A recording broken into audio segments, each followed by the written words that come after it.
Did you do it? I did it. Okay. Yay!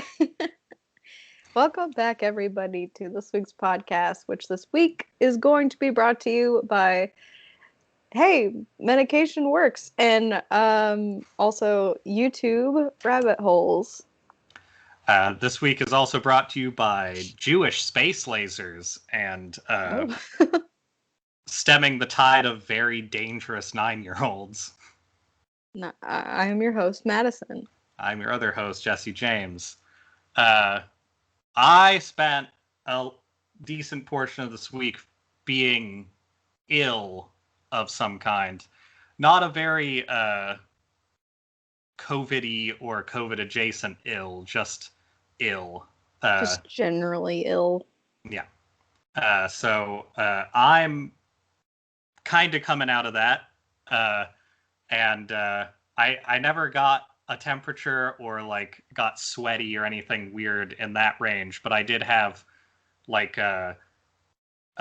on wake up panic attack because I what seems to be the issue is I was having some acid reflux issues, and so I started going into the like what causes this and why am I having these other things attributed to it potentially.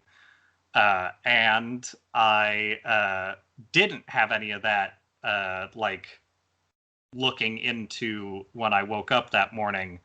I just woke up to my left pec, seizing up a little bit, in, like, not a painful way, just, like, enough of a way to, like, pull a hypochondriac out of myself. And then it took like maybe 2 minutes before I recognized that I was in a panic because like I was completely normal. I woke up and then that happened and like my heart rate shot up like double what it was. And I basically ended up like pacing around the apartment and talking to my roommate for a while about how this has happened before and it's always nothing, and I'm really annoyed that I have to deal with this. So that was a fun way to start a day off. But after that, I started dealing with like just being very tired, having trouble sleeping for a couple days, and I mean, I'm often having trouble sleeping. And having a bunch of like weird, like continuing body issues, and it turns out all of those issues, including muscle spasms and things like that, are basically tied in with acid reflux. I'd had it in little bits for a little while and been ignoring it because I've had it for little whiles in the past and it's never mattered, but when I thought about it, had been longer than usual. And then I realized that my system I had for staying hydrated had like not been kept up as well for like the same amount of time. And then I looked into that more and I realized my system for keeping hydrated was like insufficient to start with. So it was a nice. Fairly ineffective, but working on myself kind of week. And now I feel pretty much normal. That's good. But that's an update from my exciting life. How about your exciting life? Oh boy. Oh, it's been super exciting. Nothing really has happened in the last week to me.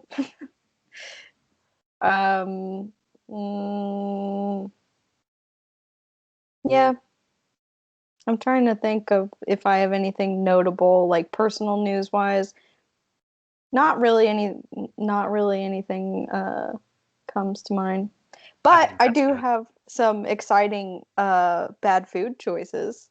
Well, I would like you to noisily eat those on screen with the rest of us then. Excellent. Well, I've a couple of just bad choices in general. So here we have... Oh, yeah. For people unaware, this isn't a podcast about me being sick. It's a conversational leftist mukbang, and this is Oh the part yeah, that. this is the mukbang part. We'll get to the conversationalist leftist part later, but I have these chips, Tim's potato chips, the jalapeno ones. They're very good. This is like the thin version, which I do enjoy. I like the regular like kettle cooked ones too. Those are pretty like substantial, but these are kind of nice. They're closer to the thickness of maybe like a Lay's or something. So To be fair, if somebody offered me Tim's Thins, I wouldn't think it was chips. okay. They sound appropriately crunchy. They're pretty crunchy and they're spicy. So that's good. I want to say the Tim's jalapeno chips are the ones that I enjoy usually. They also have salt and vinegar Mm-hmm. ones that are very good too. Yeah. This is the remainder of a brownie that I was slamming right before we started. And then here are my most exciting pieces. I have a espresso. Nice.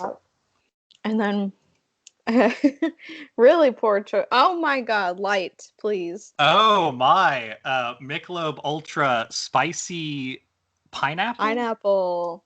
Yeah. I Well, figured it would pair nicely with the caffeine from the espresso. I And I guess hate I myself, so. have to go get one of those now. Well, so I did have too many of these last night, and Uh-huh. I was pretty disappointed in Oh, the lack of spice. Like there's no spiciness to be had. I okay. don't know why they decided to call it that. It's a pretty good pineapple flavor though. Like I usually Okay. don't like pineapple, but this is my favorite flavor of the package. And I think the package, the other two flavors are cucumber lime and peach pear. Are they And also supposed to be spicy? no, Okay. no, this is the only one that claims such a thing and then does not follow through on the claim. The other two are pretty good. The cucumber lime one is good. I like cucumber lime flavors, so Yeah. it's nice and refreshing. The peach pear I don't like as much. It's just like, excuse me, it's like too much peach. It's kind of like a peach ring, like the gummies. Like a Peachio kind of thing. Yeah, I like peach and pear. I don't think I would ever ask for those to be in the same thing.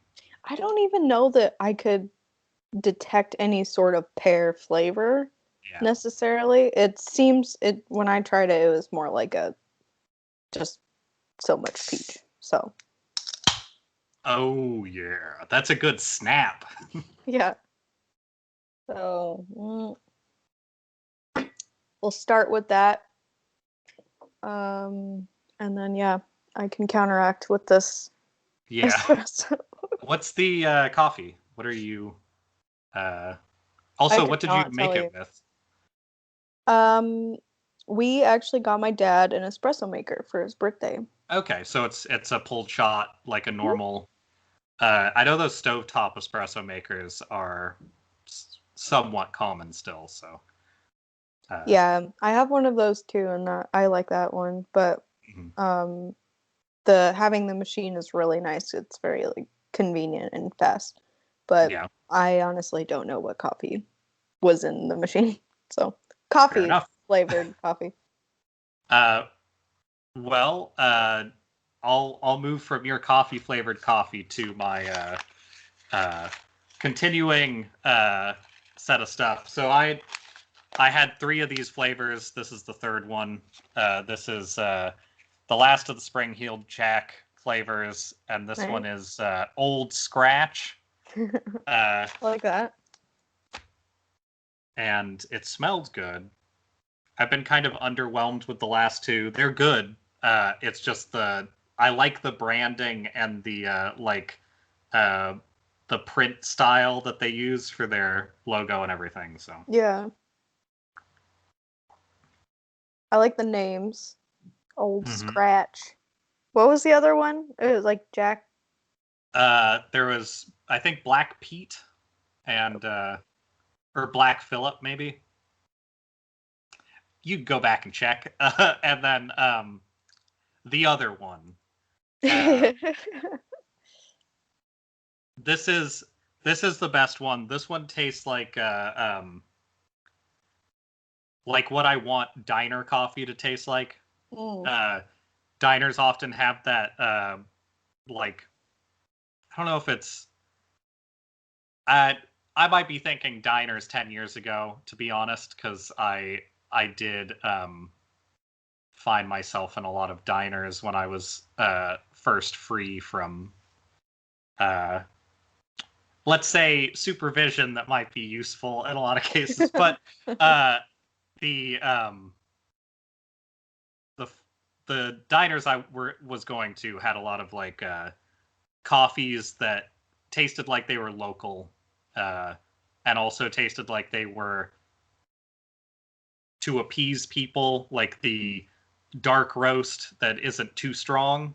And that's kind of what I'm getting from this, is like a really, really round flavor, which I don't always like, honestly. I like sort of acidic coffee, but it tastes good. It tastes like I'm waiting for pancakes a little bit, which I enjoy. That's a good feeling. I also have the last of the candy. The coffee was a gift from Dawn, guy I know who does photography, I think under I'm gonna look up his Instagram so people can find it if they want to, because I don't want to give him a shout out. His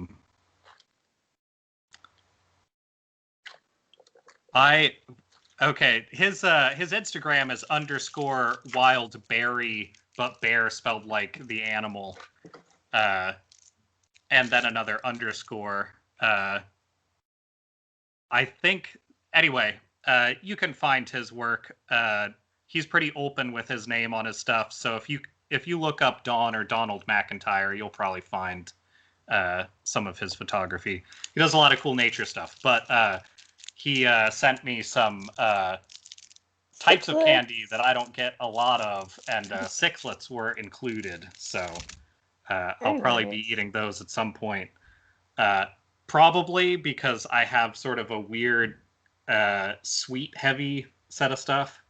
I have that you saw the it's a shitty like store donut that I cut up, but I sectioned a powdered donut so that even though it's like the worst possible thing to eat in like an audio and video setting, you know, I had it, so.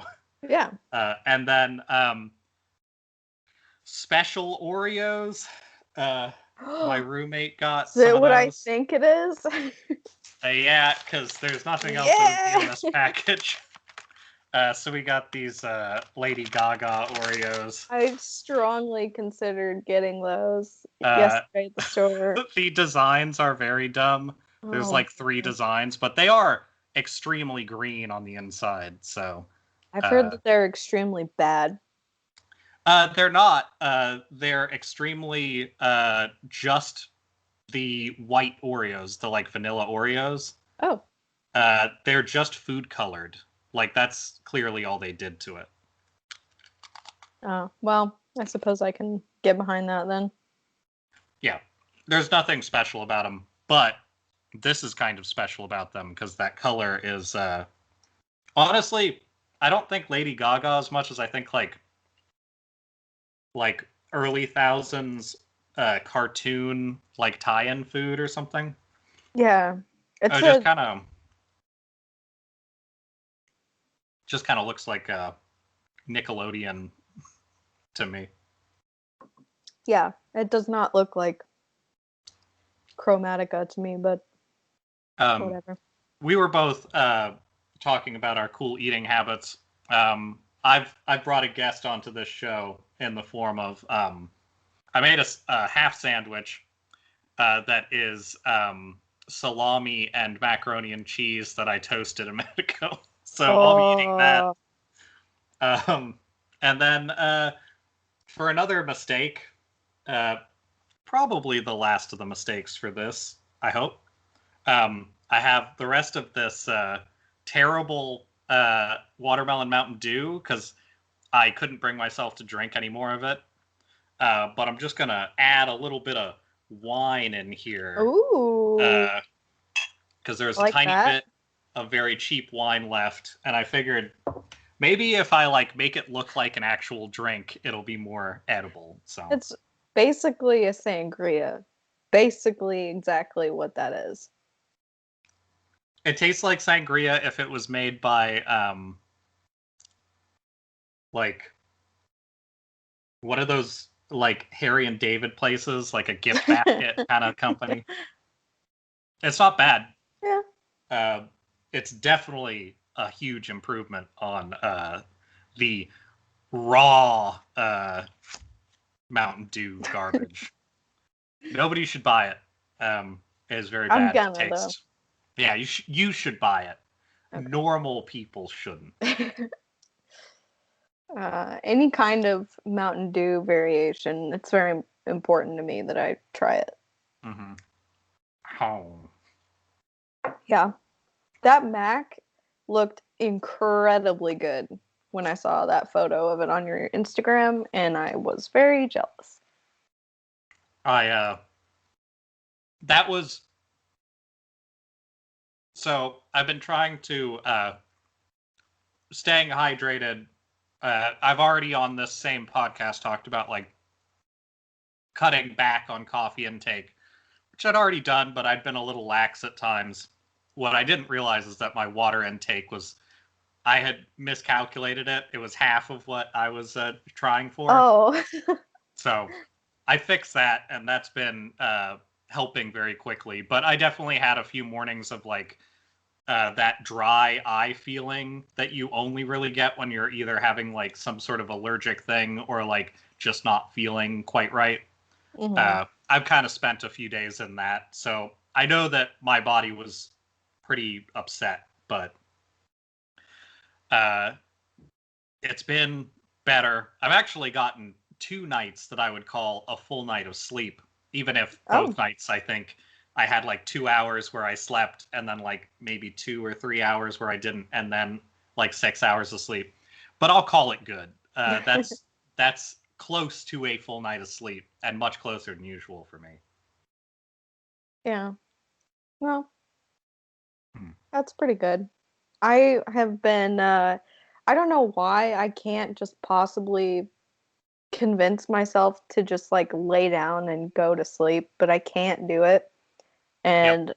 I have to completely exhaust myself to actually go to sleep. So that's been my sleeping habits for the last like 3 or 4 weeks is either just staying up and watching garbage until I'm asleep or alcohol, but Hey, you may be able to tell from my, let's call it conversational timing, but that's been my entire quarantine. oh, I'm sure I would love to, not that speak like my conversational timing is so shit. I'm constantly interrupting myself. My brain feels slower than it used to be. Like I'm pretty sure I've gotten just dumber in the last like 8 months. I'm very certain that has happened. Well, I think that's fair enough. Um, I was actually inferring to the fact that most of the texts that I send people are at generously, let's say, early morning. Yeah. And it's usually when I found something very important and I need to share it with somebody. It's usually not very important. Or it's extreme. I don't know. I've received some very important texts. Yeah. Yeah. But that's another important talent or aspect of conversational timing. I don't know what I'm saying. speaking of good conversation, this is a great day for you to have worn your Usher shirt. Oh yeah. Because I was going to mention that I made a game purchase, which is, I believe, a 10 or 11-year-old game at this point, but it's been re-released. Not even like contemporarily. I think it got re-released like earlier this year sometime. Or sorry, last year sometime. Which is Deadly Premonition DP for real ones. And it's so. Do you know anything about Deadly Premonition? No. All right, Deadly Premonition is a game that came out during the like PS3 like height, where it was like the people had kind of gotten over the fact that PS3 was a weird experiment and like making something that interacted differently with like its memory and stuff like that, and honestly was a worse system than it should have been in tons of ways because they made it overcomplicated instead of work. That's not super important, but it does play into this because during that time, like Skyrim released, like this is around that point in time, a little bit after that. Skyrim had like all of these problems with it that were tied to on the PS3 the way that it like processed stuff like that. And it was just a very big time for being sort of more critical of are we making game systems because we can make money with them, which obviously the answer is yes, or are we making them well so that they like interact well with things that people can make and stuff like that. Sort of led to some good things with this previous generation. Now that like PS5 and Xbox, whatever it is now, came out, and they're like talking about a new Switch version and all that stuff. It kind of led to the PS4 and all those being much more stable. And seemingly more stable than the generation where they forgot all those lessons again. So that'll be fun for everybody for a while. I don't have to worry about it. I'm not going to fucking buy a new system for a long time. But so Deadly Premonition came out, and it was a game that I was very excited about because it had come out on like PC in like Japan a while before that, I think. And it was okay, so it was a single dude's passion project that I think he worked with a fairly small team to make. Okay. It's based around Seattle in the Pacific Northwest by a Japanese guy who, to my knowledge, had never been to the United States, period. It is basically the Twin Peaks, like, before they brought Twin Peaks back for that third season. This was like his interpretation of Twin Peaks. But very publicly, he claimed not only had he never seen or heard of Twin Peaks, but that it had nothing to do with any sort of like pre-existing media like that. It's so obviously based on Twin Peaks. They even have like music stingers that are like Twin Peaks music stingers for like character introductions. Like it's there's no possible way. There is a place that is like referred to as like a red room.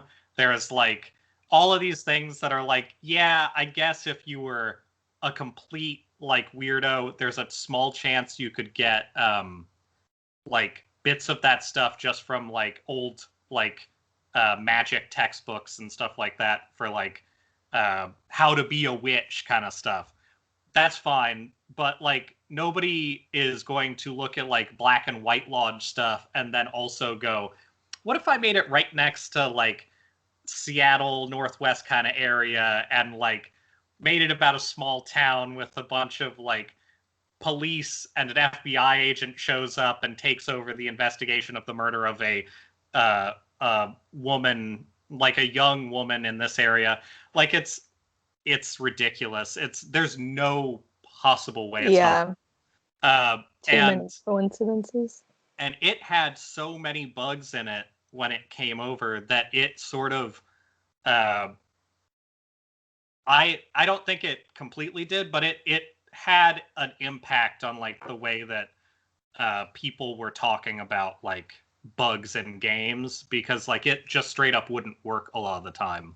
Like I bought a copy of this when it was like maybe 2 years old, and it literally never worked. Like it just could not work with anything except a very slim number of like PC builds, and then like if you were lucky, it wouldn't update into not working on your consoles. So it was a cult hit, but it was also even more of a cult hit because it was almost impossible to play for a long time.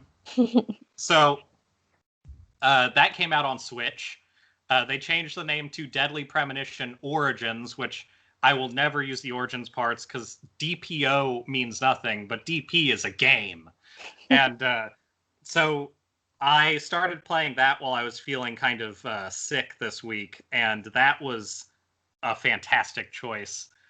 It was also it was on sale, but it's like normal sale price is like $30 because it's such an older like I mean it's an older indie game essentially. Like why would you have it be expensive? A sequel came out for it that is a prequel and a sequel, and as far as I can tell, worse in almost every way, but like also better. uh, so for just a quick list of the issues with this game. Okay.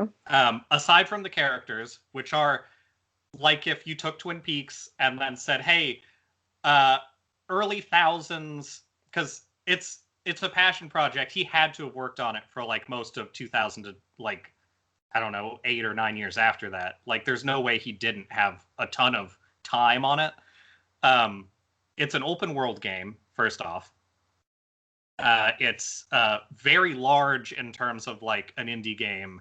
Like there are points that'll pop up like this is where you need to go, and above it it'll say like 7,000 yards away from your character, and uh, it's set up like sort of a place you would see in the Northwest, in that there are little town centers in the game. There's sort of like two main like little centers next to each other of like maybe 4 or 5 blocks. Like it's two little Kirklands next to each other, but it's all small houses.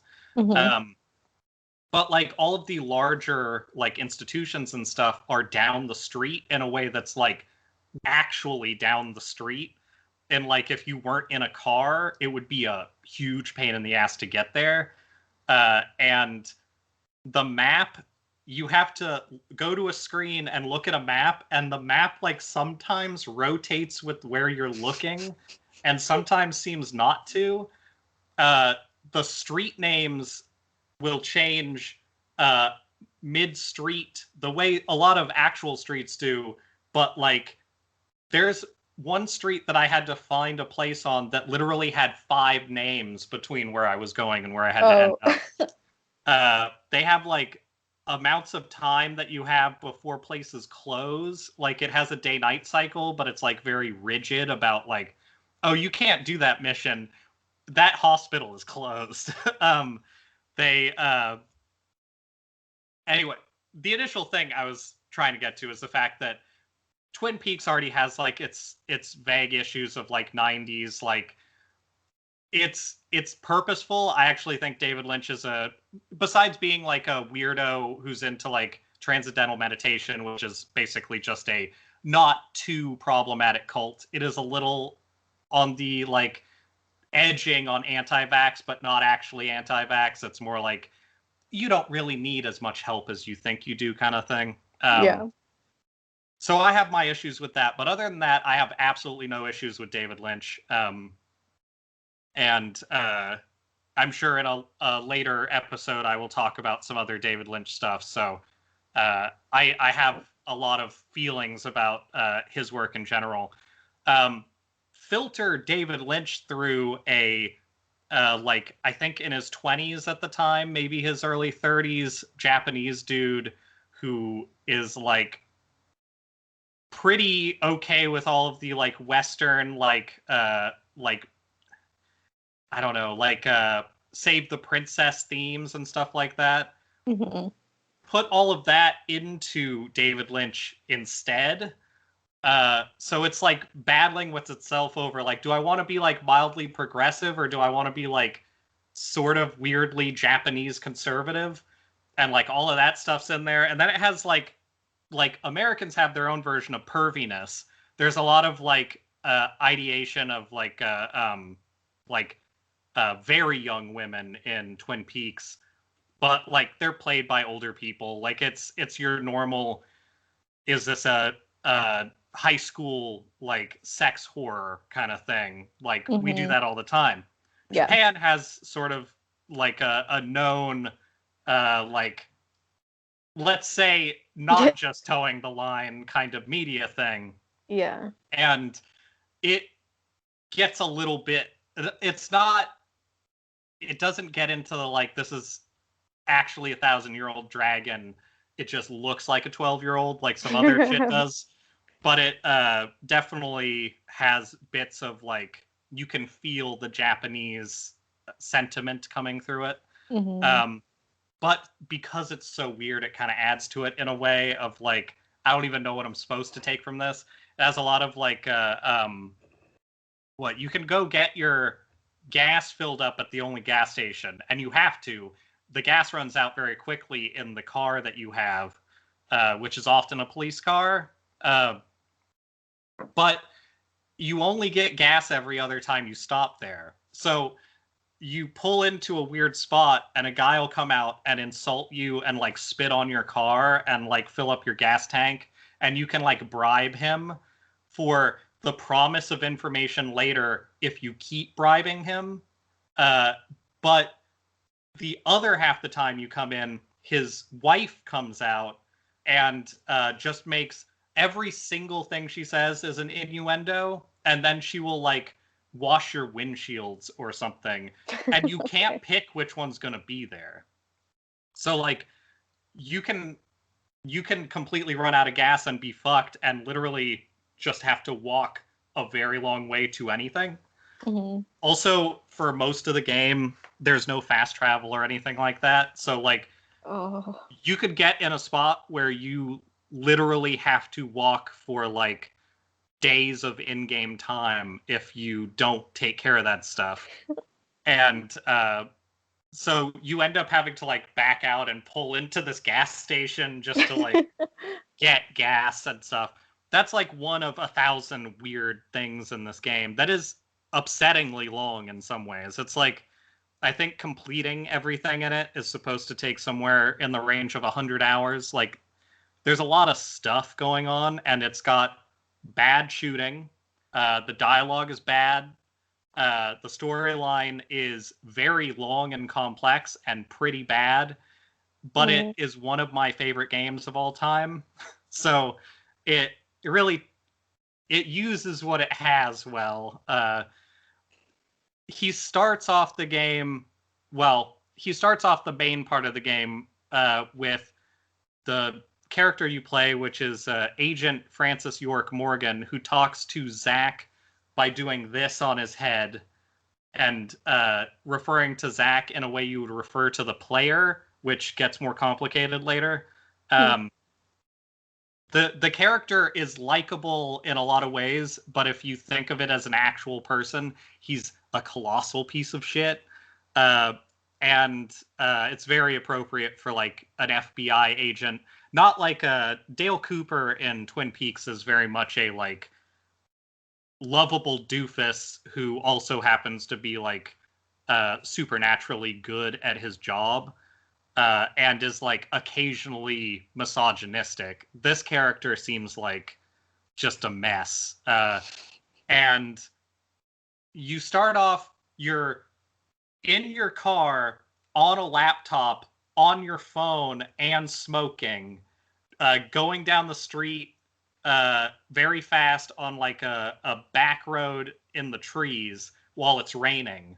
And you are doing all of those things at once, and he's talking about Tom and Jerry and how that's like, I want to say like the Cold War. And then he sees it's like a main antagonist like hint. He sees like a man in a trench coat, in a red trench coat with like a lumber axe walking around on the street. He veers off the road, and then it's like a shot of two squirrels and like car noises, and then they make monkey noises and run off, and then the car crashes. That's like kind of the tone of a lot of things in this game, but then it's also a ghost like horror game kind of thing. The way that the main enemies that you have to deal with attack you is they just put their hand in your mouth, and it I don't like that. shows you going no. So anyway, I've been playing that. I'm excited to get back to it. It's the weirdest shit. It would be nice to stream it at some point. I would like to watch that, yeah. I will say you probably won't want to play it. You'll probably want to watch it because it is a chore to play. The driving is like pushing a shopping cart at best. Also, I got into a car and he started talking about oh fuck, what's it called? It's like an 80s movie. And then he starts comparing it to Tremors and talking about the director of Tremors and how much he likes Fred Ward. And he talks about like Remo Williams. Like his dialogue is like this weird, like backed up dork dialogue of somebody who grew up in like, I don't know. I want to say Swery, the guy who made it, must be much older than he looks because that seems like 80s talk. At best. So I don't know, but also I noticed in this play so far that you can turn on a TV in your hotel room and it appears to have a picture of the guy who made the game skydiving on it sometimes. So that's a thing, I guess. That's kind of cool. I like little things like that. Yeah, that definitely sounds like a game that I would enjoy watching, but not so much playing. That's I kind of cheat my way into video game knowledge that way as of late, just because there are some kinds of games that I will enjoy playing, but there's some that are, for me, just more fun to watch for I don't know, like the graphics or the animation. It's like, or the story is more interesting to watch to me than to play it. I've been watching my friend play Omori. Have you ever played that? I am aware of it. I've not played it. Yeah, I played it for about 10 minutes and I was like, I just, like, I enjoy playing some games, but I think I'm more of a watcher than anything. So I've been watching, and that game is very interesting, like story and just concept wise. That's the game that they had to throw a bunch of trigger warnings on, I think. So they also had. I ended up actually looking up stuff on that game yesterday. The composer for that game got in some hot water just recently. So what did he do? Apparently, he was preying on women to a degree. Like it's one of those, like, it sounds like an immature person getting like the startings of being famous in like certain circles and realizing that hey, I can essentially order women to help out with stuff if I'm in the right position for it. That's a bummer. That's a bummer. He's handling it in a way that seems like a person who was realizing that they were doing something wrong and kind of didn't realize how wrong it was until after the fact. But a bunch of people called him out on it, and now he's like dealing with it. I think he might have. This might just be his titling, but I think he might be like quitting his like music stuff after the album he just put out or something. I've actually never heard his music. This was literally a thing that came up because I was like, I was listening to another podcast where they mentioned that specifically, but not what he had done. So I was researching that. That's Slime Girls, I think, is what he composes under. Oh, yeah, okay. Yeah. Which, I mean, I like weird shit. That's not a red flag right away, but it could be if you realize what he's like kind of doing, I guess. Yeah,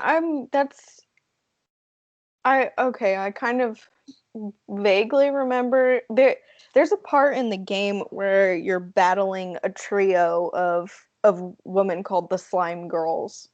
And I imagine that's probably like a nod to him and his stuff, but I don't specifically remember liking the music to that game, but I enjoyed it as like a whole, so I assume that I enjoyed it. But it seems like a bummer. Like a depression core art game kind of from the bit that I can glean from it. Yeah, I've been I've played slash watched a couple of like weird depression core games lately, which is like questionable judgment on my part. Probably shouldn't be doing that, but I mean, if you can take something from that, I like maybe a solidarity and like people feel this way kind of stuff. I think that can be used. Yeah, like Omori is like. I actually never mind. I'm not going to say anything because I don't want to spoil it. But that's I don't know how I would. I think depression core is well, it fits under that. I also played a visual novel the other day called Doki Doki Literature Club. Wait. I have to have seen something about this at some point. Tell me about your harem. Maybe I'll recognize some of my it. Harem. So I haven't played very many visual novels. And I was just like streaming myself playing it to my friends because they had already done it before and they just wanted to see my reaction. And can I just like spoil it or? Oh yeah, people who play those games generally are not playing it for like the amazing the story is fine, but the story in this one is actually pretty good. Like it's not an exceptionally, I don't remember it being exceptionally like sexual, I guess. I don't think I think Doki Doki Literature Club is one of the ones that I think it got a partial animated release of some kind. Oh, really? Oh, I think so.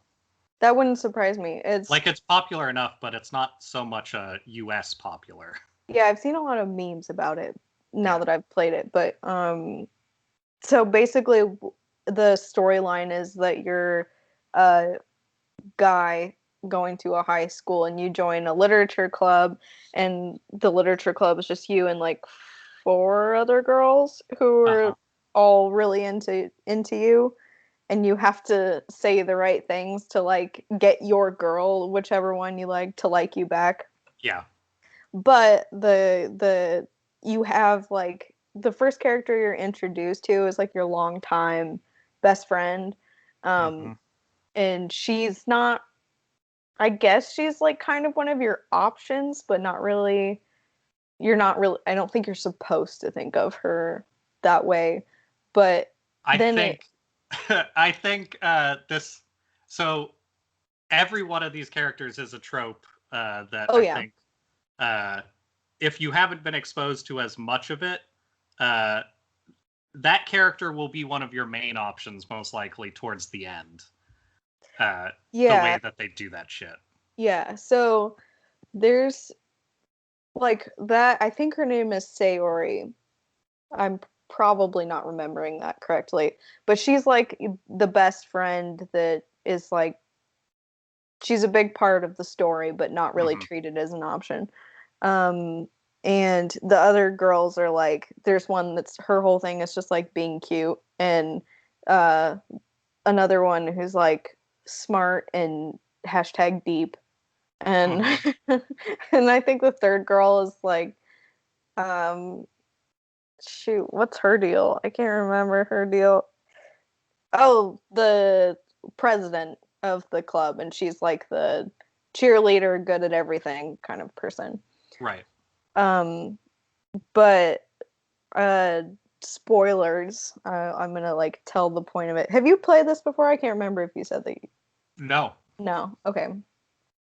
I would recommend it, but basically what ends up happening is that Sayori, your like non-option, um, reveals that she has like very deep depression and she kills herself in the game. Mm-hmm. Um, but then like a weird thing happens visually where it makes it look like your game got corrupted, but you Yeah. actually are just continuing to play, and um, the story like restarts, but Sayori is not a part of it anymore. Yeah. And then it just does that with the other two characters, and I actually won't spoil the ending, but Yeah, that's fine. it's pretty Um, cool. that stuff is really interesting. It has been around long enough to where they kind of like the idea of harem stuff Mm-hmm. has been around long enough to where some people have done interesting things with it. Way less interesting. The first one I was ever exposed to was I can't remember what it was called. It starts with like a K. You your main character goes well, you have a heart condition that like all of a sudden shows up. You go to a school for like people with conditions that need monitoring.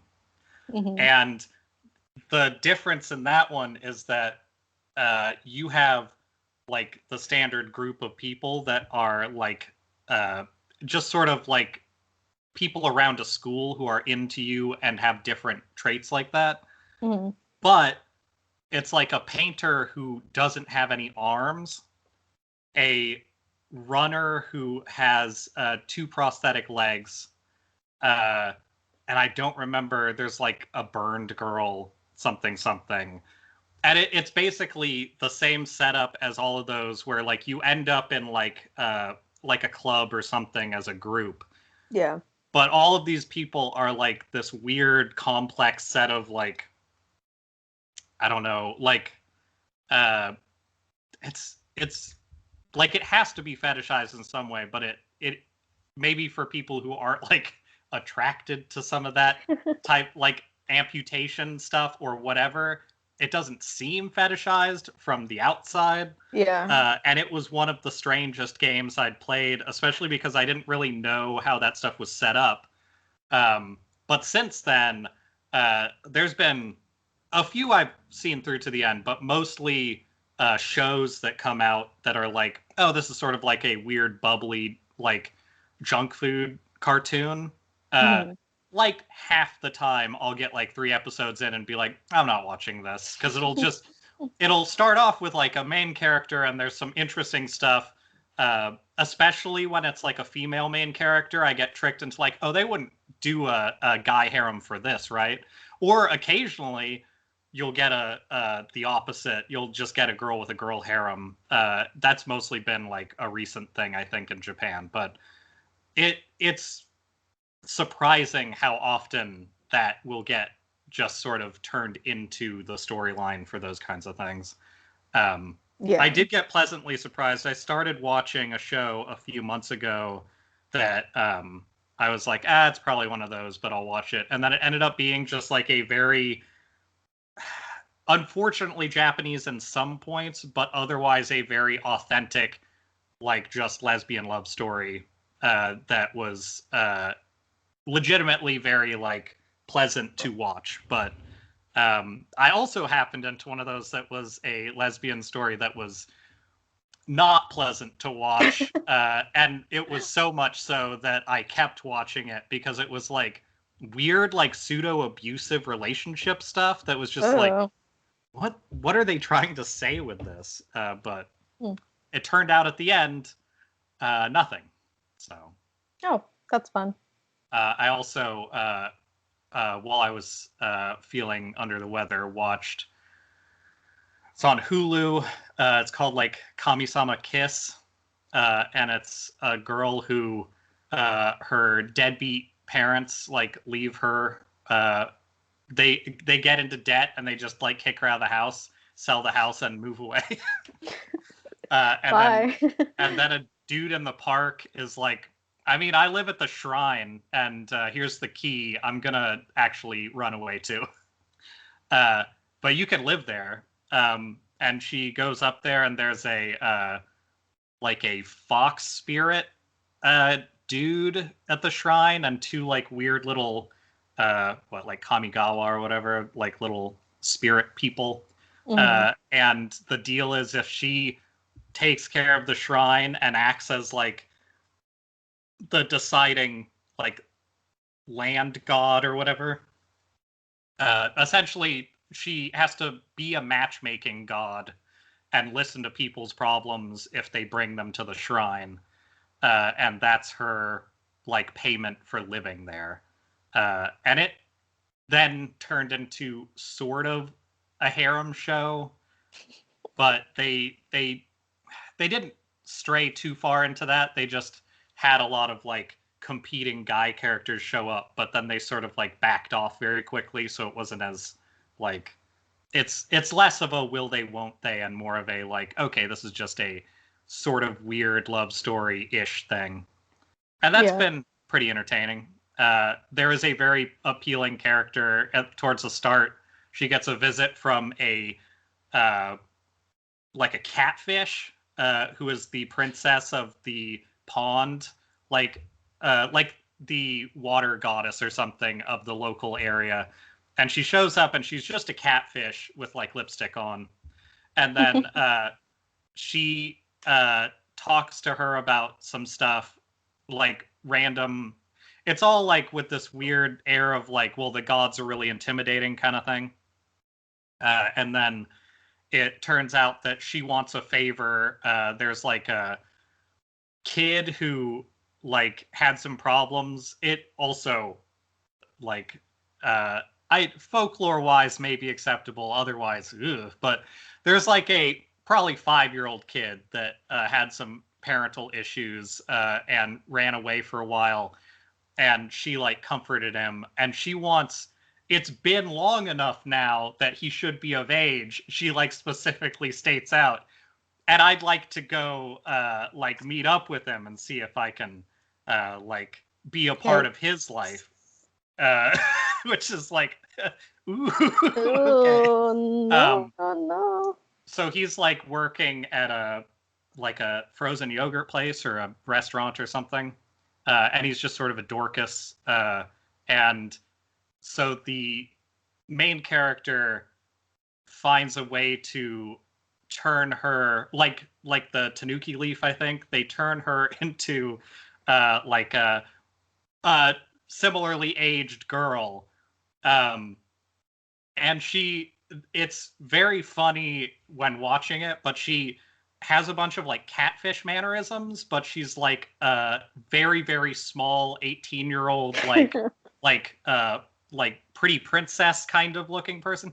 It looks a little like goth looking, but like they have this weird thing that I was inspired by for drawings, where she like purses her mouth together and shows like all of her teeth at once and like bites at people. And her face is always just like staring because she has like the weird fish eye thing going. In the later episodes, they kind of normalize her and make her into a character for some stuff that's like unrelated to that. But it was very enjoyable the first time because it's just this weird creepo like spirit catfish trying to pretend like a normal human, and that was pretty good. That sounds pretty good. That's kind of what that show is. Also, before I forget, the reason why Usher is important when it comes to Deadly Premonition is because you go to a hospital early on in that game, and you have to solve a bunch of very bad chess puzzles, kind of, in order to see the doctor in his autopsy lab. And when you get in there, the doctor's name is Usher Johnson, and he's clearly just modeled as Usher. So, you know, that's the kind of game it is. Yeah. It's got a lot of that shit. There's like a woman named Sigourney who like walks around town. It's very like 80s and 90s references, but like pretty obvious ones. Mm-hmm. That's kind of exciting. Mm-hmm. I like that. It's time for a hot chip. Hot chip. Hot chip. Hot chip. Wait, what was actually ow on that? It like I set the bag down on my headphones and they pulled my ears, which didn't actually hurt, but ow was just kind of my reaction generally to things happening to me. I'm pretty excited about, as long as it's not too prolonged, sleep-deprived Madison is amusing. I'm glad because she's very present this today. Nice. Today. Oh yeah. I don't know. I went heavy on nerd stuff this week because I was just looking for comfort stuff. So I'm probably going to keep talking about nerd stuff. But to break that up, I want to talk about Canada beat us and declared the Proud Boys a terrorist organization this morning. So, oh man, good job, Canada. Great job, United States, being like, I think it's fine. I think it's good though. What? They're just boys that are proud. Yeah. So I don't see a problem. Cool. But it's, I guess we have to. Canada's got tons of problems. They suck in Canada too, but like they keep making us look bad constantly. Or making us look worse. It's not like we look great. I was gonna say it's not that hard to look better than us. We do a pretty good job of shooting ourselves in the foot every second of every day. Yeah. I feel like being inside of the United States is like being in a harem anime or game to a degree. Everybody in the game is like, this is normal. We love this. And then everybody who's like seeing it play out is like, who wrote this? Who did this? Like, these decisions are bizarre. Questionable. Yeah. I saw today that Marjorie Taylor Greene, the QAnon crazy lady, is getting possibly removed from some of the committees that she's on, which seems like a good thing. I think she is getting removed from some committees, but I think that the most that is going on is like Mitch McConnell didn't approve of her for something, which is like, come on. Great. Yeah, cool. Awesome. That's what my Jewish space lasers intro was about. She wrote about I think it was on Facebook, the wildfires being caused by space lasers funded by like George Soros. Good God. Cool. She's in our government. Law. Yeah. Oh my God. She's allowed to write laws. I mean, it fits. Yeah. It makes sense. It does, kind of. It's upsetting, but I mean, a lot of our presidents have believed crazy shit, but like you'd hope that'd get better with being more modern, but it isn't really. There's just more distractions, so we don't think about it as much when people come up like that. I think there's her, and then there's like one other person who's like a QAnon person in Congress. I'm forgetting the other one, I but mean, she if we want to also be real, there's a lot of people in that range that believe shit like that. They just aren't linked directly to QAnon. So. yeah. Also, yeah, I was gonna say, um, there's a sorry, I just got a text message. There's a difference between the people who just like fully embrace it, like or full send on QAnon, and then the other people who just like don't say anything to contradict it and are totally fine with that happening. But Marjorie Taylor, whatever, Green has also been going after AOC and Ilhan Omar, because AOC did an Instagram live talking about how she was afraid for her life during the Capitol thing. And it seems like people are being really hard on her and saying that she's like overreacting. Sure. Which seems like, if anything, an underreaction. Yeah, maybe more people should be concerned. I mean, like, did you watch the video of the Oregon Capitol building stuff? No. So it was pretty minor. Like, it was still something though. Like, people came into the Capitol building and broke a door down, and the police had to like have a police barricade and gas them out of like a hallway, basically. But let me look his name up. The guy, there was a specific dude who like, let me get past these pages about effects of dehydration. What is this asshole's name? Yeah, so Republican Representative Mike Neerman in Oregon. They have like, there's tons of video surveillance around the Capitol building in Oregon, of course. So they have him on camera for like everything. And there's a side door towards the back that's like clearly just an entrance, well, mostly an exit from like the chamber areas and stuff. And he leaves like in the middle of the afternoon while they're in session, goes through the side door and holds the door open for like a pair of I was going to say Proud Boy, of militia pro-Trump. They're pro-Trump protesters. That's what I should say.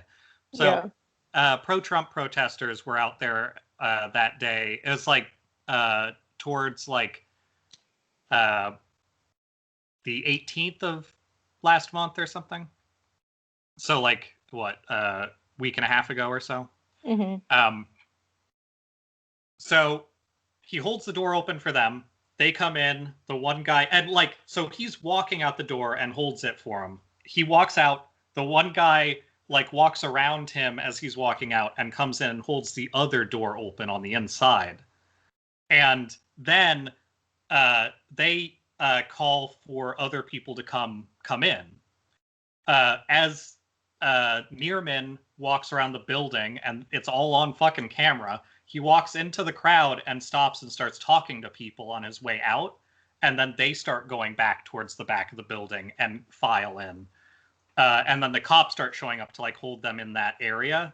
And then Neerman walks down the front area and just walks off to nowhere, like up, like in the area of where the building is in town. And then it also has like 2 police officers in front of the building while he walks away, who just decide to also walk away from the front of the building. And then this crowd moves over that was in front of the building to the side and start filing in. And then they start fighting with cops and start trying to break into the chamber room.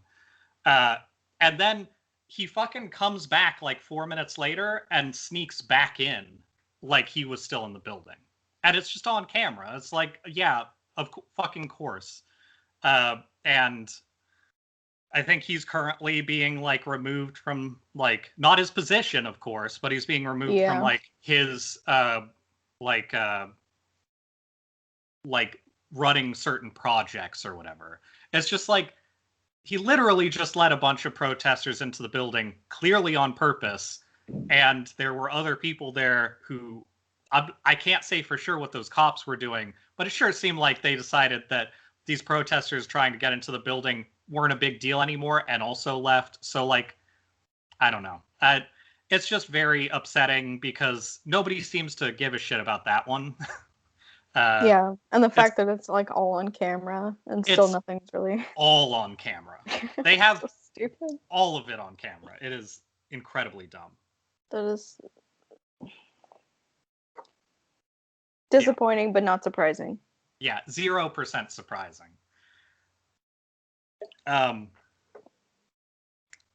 Anyway, so I want to talk about the while we're in this kind of topic. Did you hear about the 9-year-old in New York and Rochester? Yes. Yeah, okay. I did. This actually ties in well to the depression core stuff. Did you hear about the details of that? No, like I read the headline, like she got tased or something. No, she got pepper sprayed. And she got handcuffed and then pepper sprayed. Oh, cool. Well, I think she was hanging off of the seat in the back of a squad car. Yeah, that sounds like a good order of events. So probably pretty dangerous. Yeah. So what I initially heard, and I was like, they fucking pepper sprayed a 9-year-old? What I initially heard was, so it was what was it called?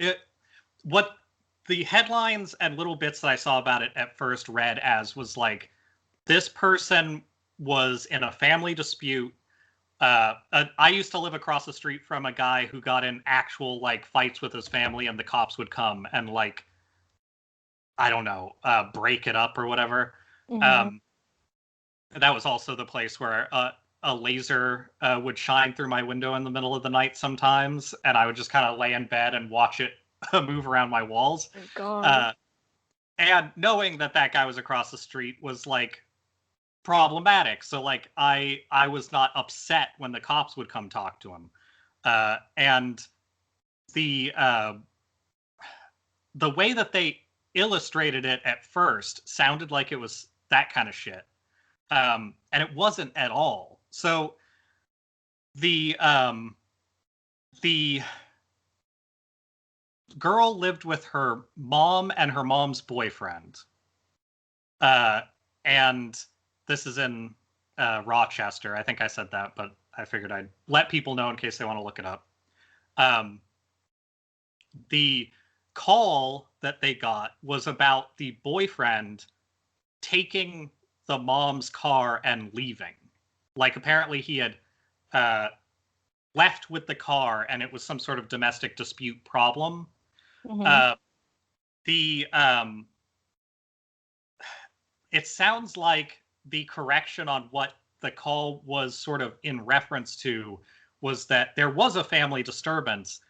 The 9-year-old girl had gotten, at least according to the parents, suicidal. She was like threatening to harm herself and stuff like that. The cop showed up and they handcuffed the girl, who I think was outside of the house doing something. And the video that I saw of part of it was one of the cops saying like, how could you do that to your mother or something? Like it was clearly stuff they were doing as like a tough love kind of thing, I guess. Yeah. Except the tough love part was that they handcuffed her and put her in a car and then maced her. And while they were doing that, she was calling for her parents and for her dad, who had apparently left with the car.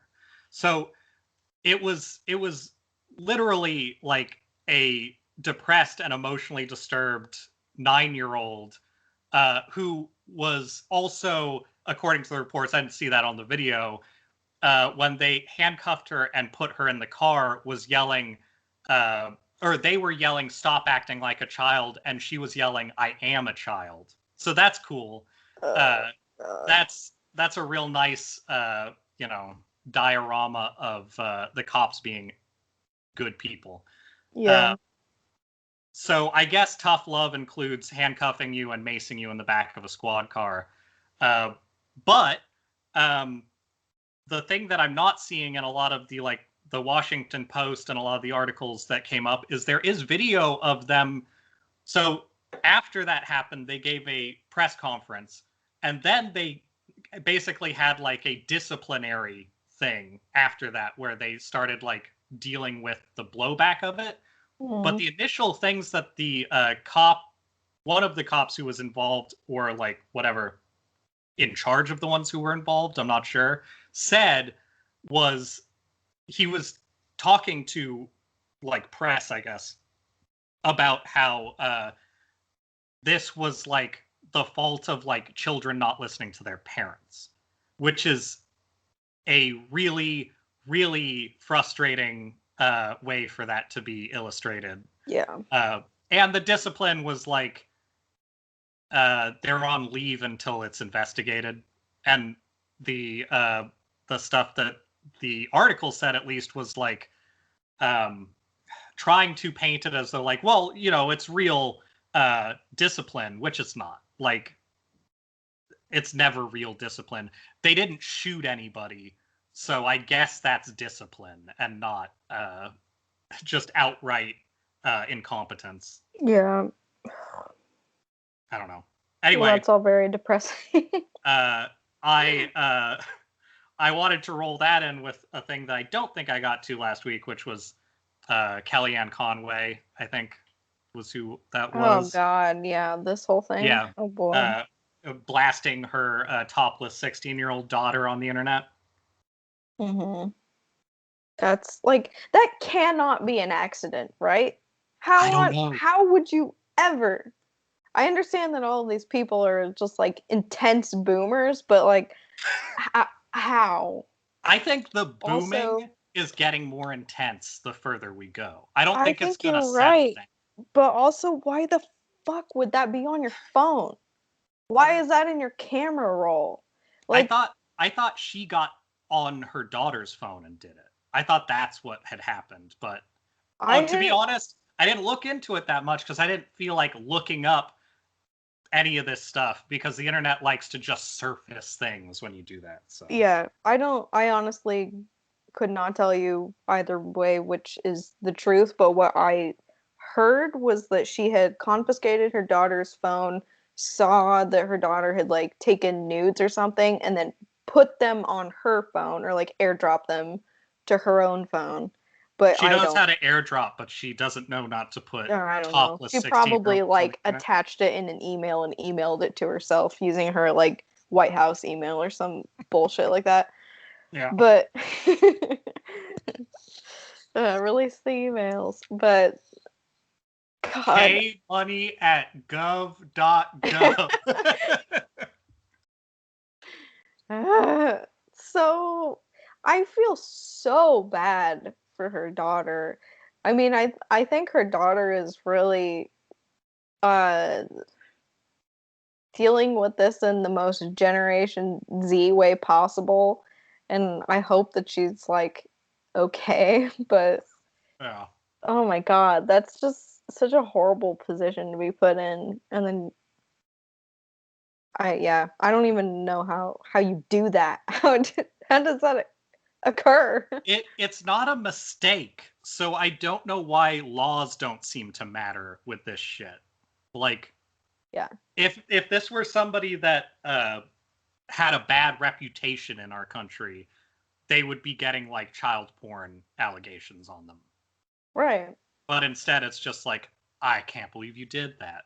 Like, it's the why I never response.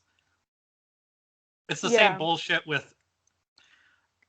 I did a lot of very useless research into fucking the Wall Street bet stuff, and it's that same shit of, like, Wall Street bet seems like fucking goblins, but, like, the only people I think are bigger goblins are the fucking hedge fund people that they lightly pissed off for a while. Yeah, I saw a few clips of one of the goblins. I don't remember what his name was. He was in charge of some hedge fund or associated with one. But one guy like went on TV to be like, "Please stop," and then he was crying. Did you see these clips? No. I'll have to find it and send it to you. But it was like just this old ass dude. Like he literally said the words or like something to the effect of, "This is just poor people," or like he didn't say poor people, he was like, "This is just discrimination against wealthy people."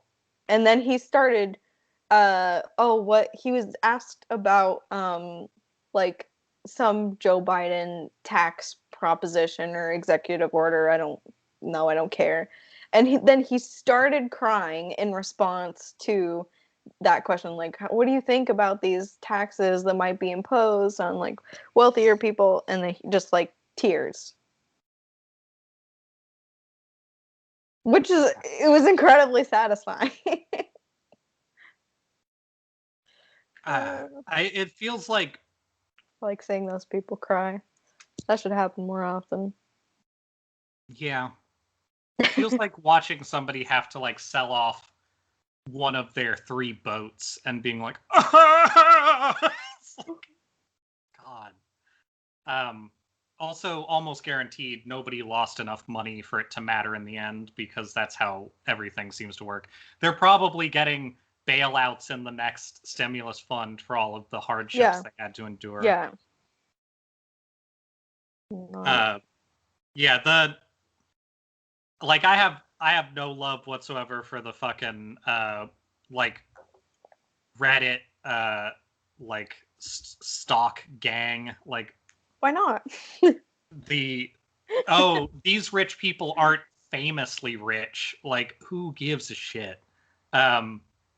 It's really too bad you didn't get deep into Dogecoin, but other than that, it's uh who cares, I guess. And so I did some research on Ken Griffin about that stuff, because I wanted to know more about that dude, since he seems like the easiest target to sort of talk about who those people are. But I can get to that in a few minutes. I'll probably have to get some more coffee for that anyway.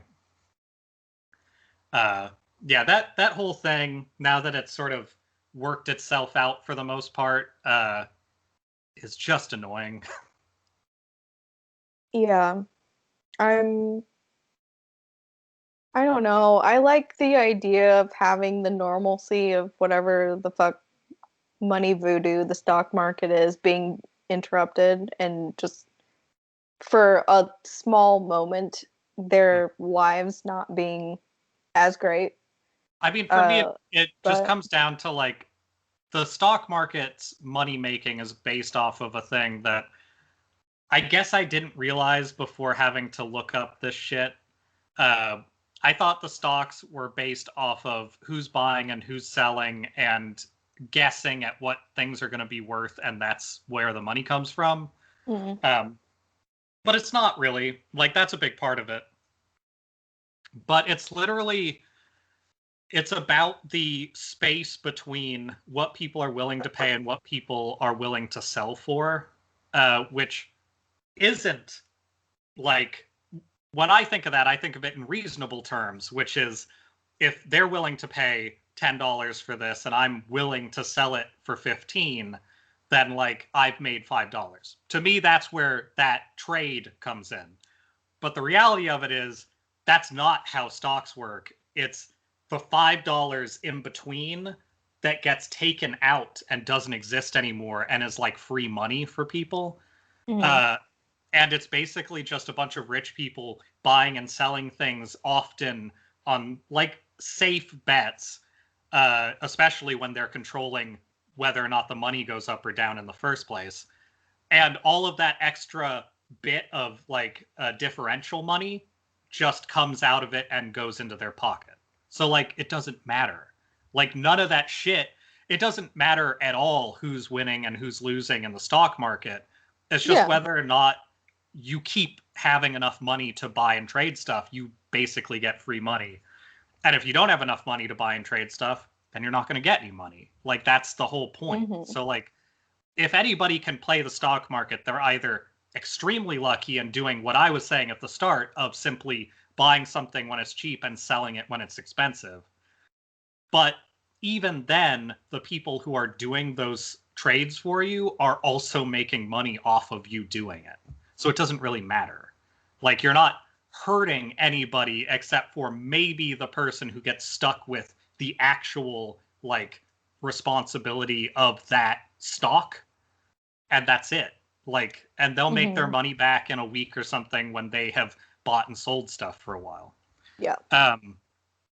So that was really disappointing. I was trying to find good ways to sum it up, and I couldn't really. Like, it's all dumb.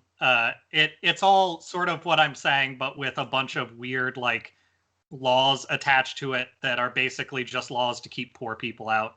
I think people should disrupt the stock market, but I think the stock market shouldn't exist. Like that's ultimately, every bit of that money that appears is money from a like company in essence. Like those are still based on things that are given to people as pay or paid for by people. And that still ultimately is money that is earned by people who didn't get that money. Mm-hmm. And so it is just money taken from other people's labor and given to rich people. And because it's done through the stock market, people go, that seems fine. And the idea of people needing to be smart to do it is, the more I look into it, the more I realize that is not true at all. You can be the biggest, dumbest shithead ever, and you can still do that stuff if you have the money for it. So it doesn't matter. Also, there's a weird culture of like don't look into stocks unless you have to. I've tried my entire life to not learn any of that really hard. I've been doing the best job that I have done on anything is not learning anything about the stock market. You know the men's magazine, like not just like tits on a car kind of men's magazine, but like men's magazine, like finer living, like cigar aficionado kind of shit.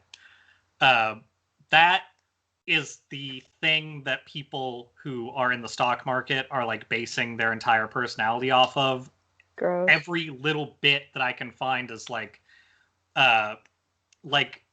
it feels like people are trying to live for a world that just has a bunch of people in like oaken rooms with like big desks in front of them where they have like their gold filigree globe and like a scotch set and like all this stuff around them. And they're really into smoking with pipes. And they're think that Elon Musk is really smart.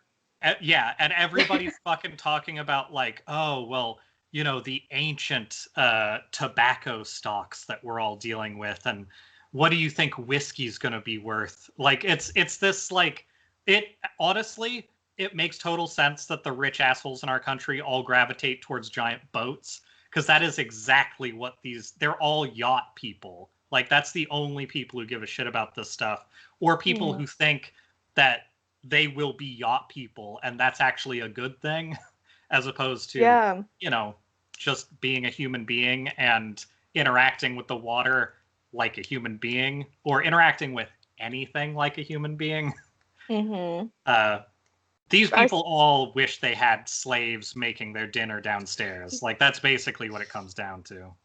Most likely. I saw a quote today or yesterday, and I can't remember it exactly, but it was something to the effect of America's biggest setback is that there you have like your uber rich people, and then everybody else thinks that they're like a temporarily inconvenienced future millionaire. Yeah. And that sums up exactly the type of person that you're describing who has the ability to mess with that Yeah. shit. But yeah. I weirdly enough, I found out that that was the state of being in the United States for a more concrete mindset when I was, well, I mean pre-COVID obviously, but when I was doing a lot of online dating, and you realize that 90% of the people that are doing online dating are basically going down a checklist when you meet them of like, so stocks, yes or no? Are we going to have an oak lined office? It's Really? very much, yeah. The way that this may be like a male centric like version of this. Like I'm not going to say it is, but it could be. But the version of primarily techie and tech adjacent people in the Seattle area doing online dating for, you know, like young adult age range, they're just looking for who's going to secure their bag for the millionaire status that they're headed towards. And whether or not you're going to be able to pretend that you go hiking every weekend in like an exclusive mountain somewhere. Yeah.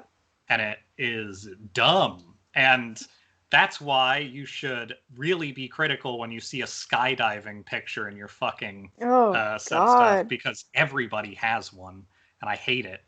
That's why if anybody finds one of my dating profiles spread across the internet, you will see the trashiest pictures you've ever seen.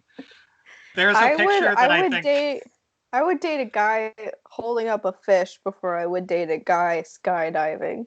I would have I would have more interest in somebody holding up a fish because it's funnier. Yeah. The I had a holding up a fish style picture for a while that was me and a giant poster of peanut butter and jelly filled donut, and it was right after right after I gave myself one of the worst haircuts I ever had. Oh good. Yeah. And like, if you can't deal with those things, then the worst shit I do on a daily basis isn't going to work. But Uh, that is the truth for most people. Most people are just assholes standing in front of often an unironic peanut butter and jelly filled donut. And like, I don't know. This isn't going anywhere. It's just going to frustrate me for eternity that people are so weird about like where they are in life and what they think they should have. mhm. Uh, it'll always be the case that my not driving is probably going to be the thing that bothers people the most, even though it's never going and meeting up with people in various places that are hard to get to, and then having them be like, "What do you mean you didn't drive here?" is the weirdest experience, because it's like, clearly I didn't have to drive here. I'm here. It's Yeah. normal. Mm. But I might be joining the not driving crowd possibly. I think if you're going to live in a town, you should at least give it a shot.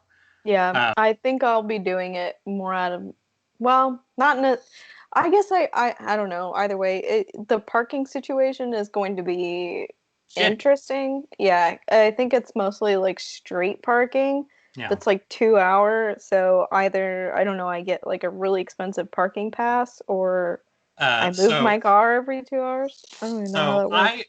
I did that with an ex for a while. Um, we lived downtown, and we parked usually in a place that had a decent chance of us being able to stay there overnight. Uh, and it was about a mile and a half from where we lived. in like an area next to, I think, an Azteca parking lot that was required us to walk like on or under the highway to get to. And it was literally the only place that wasn't further away that could be parked in for free. Yeah. Or even cheap, really. Like if we couldn't park there, I think there were spots that you could like kind of sneak your way into and it was technically legal, like spots like that. And then eventually we got in a position where we had to be able to drive places for a while.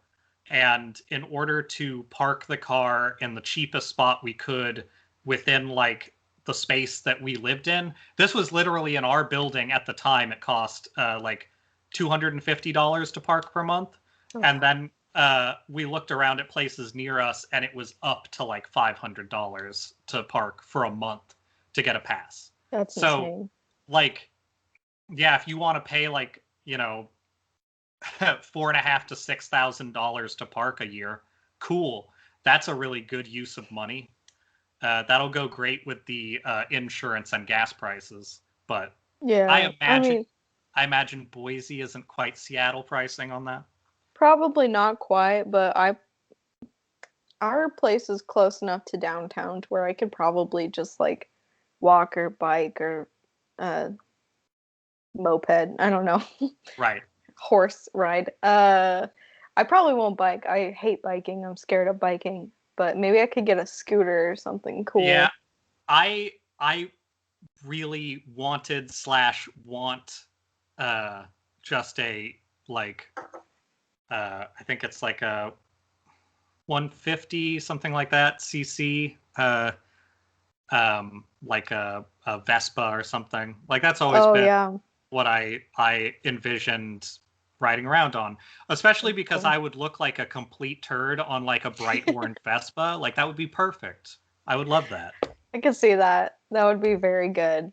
Yeah, I was going to get one for a while, and then it turned out that I wasn't apparently. So I don't know.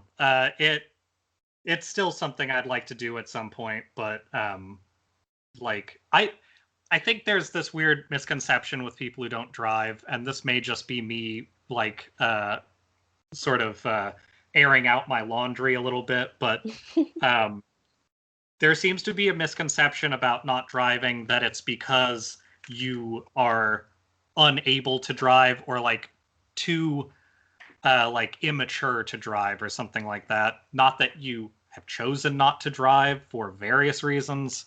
And that's really frustrating because like I honestly, I do think it's a good idea to have a license, and I had a bunch of permits and I just never got a license because the only time I owned a car, it was brief and it didn't really matter. But that is a harder brownie than I expected. It's a chocolate. This is from your box. Oh, that's one of the Nick chocolates. Mm-hmm. Those are good. I got a couple more of those given to me the other day. Anyway, having a license is a good idea. It's good for safety and it's good for, you know, lots of things. Like say you somehow manage to go to Hawaii or something and you want to be able to rent a car. Like that stuff's great. But I think owning a car more and more these days is turning into something that I think might start to become more of an issue that I see as problematic. I just don't think it's a good idea, and I think people should pay more in taxes and not own cars. Like that's sort of my my view on life. We should have public transportation, and especially since we're that works. Especially since we're like we're in a position where that's going to have to happen, or we're not going to have any use for all of, well, essentially either we start stripping back on like the amount of cars we have, the amount of like effort we put into cars specifically, the amount of gas we consume, all of that stuff. We can start like pulling those back, or we're all going to be like strapping everything we own to cars and like mounting guns on them because that's like the other option. And I would rather live in a home and not have a car and have decent exercise than fucking live in a car. Like that's pretty much going to be the option if we don't change things anyway. Just like the what 50-year or so environment plan keeps looking more like 10 to 20 years. It's so frustrating. Yeah. All of that shit is just like must happen, and it's being treated like that would be unfair to rich people. It all feels like the same, like Wall Street bets garbage. Like my preference on that stuff is that nobody had tried to get rich. Everybody just fucked themselves and everyone else over and like essentially suicide bombed some chunk of Wall Street. Like that would be my preference. Maybe if everybody pulled their money out of it and just didn't invest anymore, that would be cool. Like there's lots of things that I think should happen, but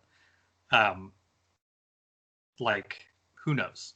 I personally I would rather money didn't exist, but that's not going to happen. So we kind of got to hope for just equitable money instead. Yeah. Man, Anyway. I would love to watch the stock market crash and burn and everyone just freak out.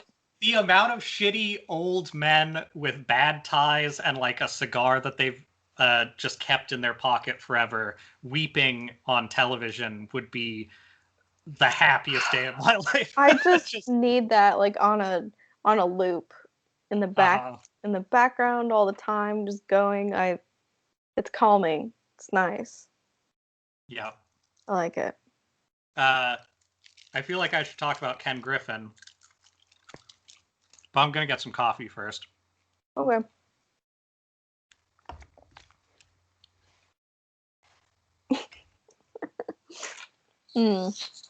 While Jesse's doing that, I could address one of my topics.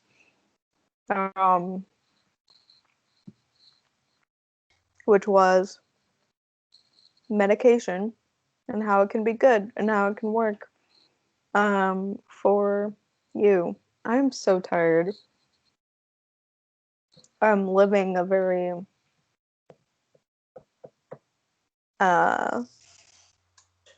burning the candle at both ends sort of lifestyle right now, and it's starting to show. But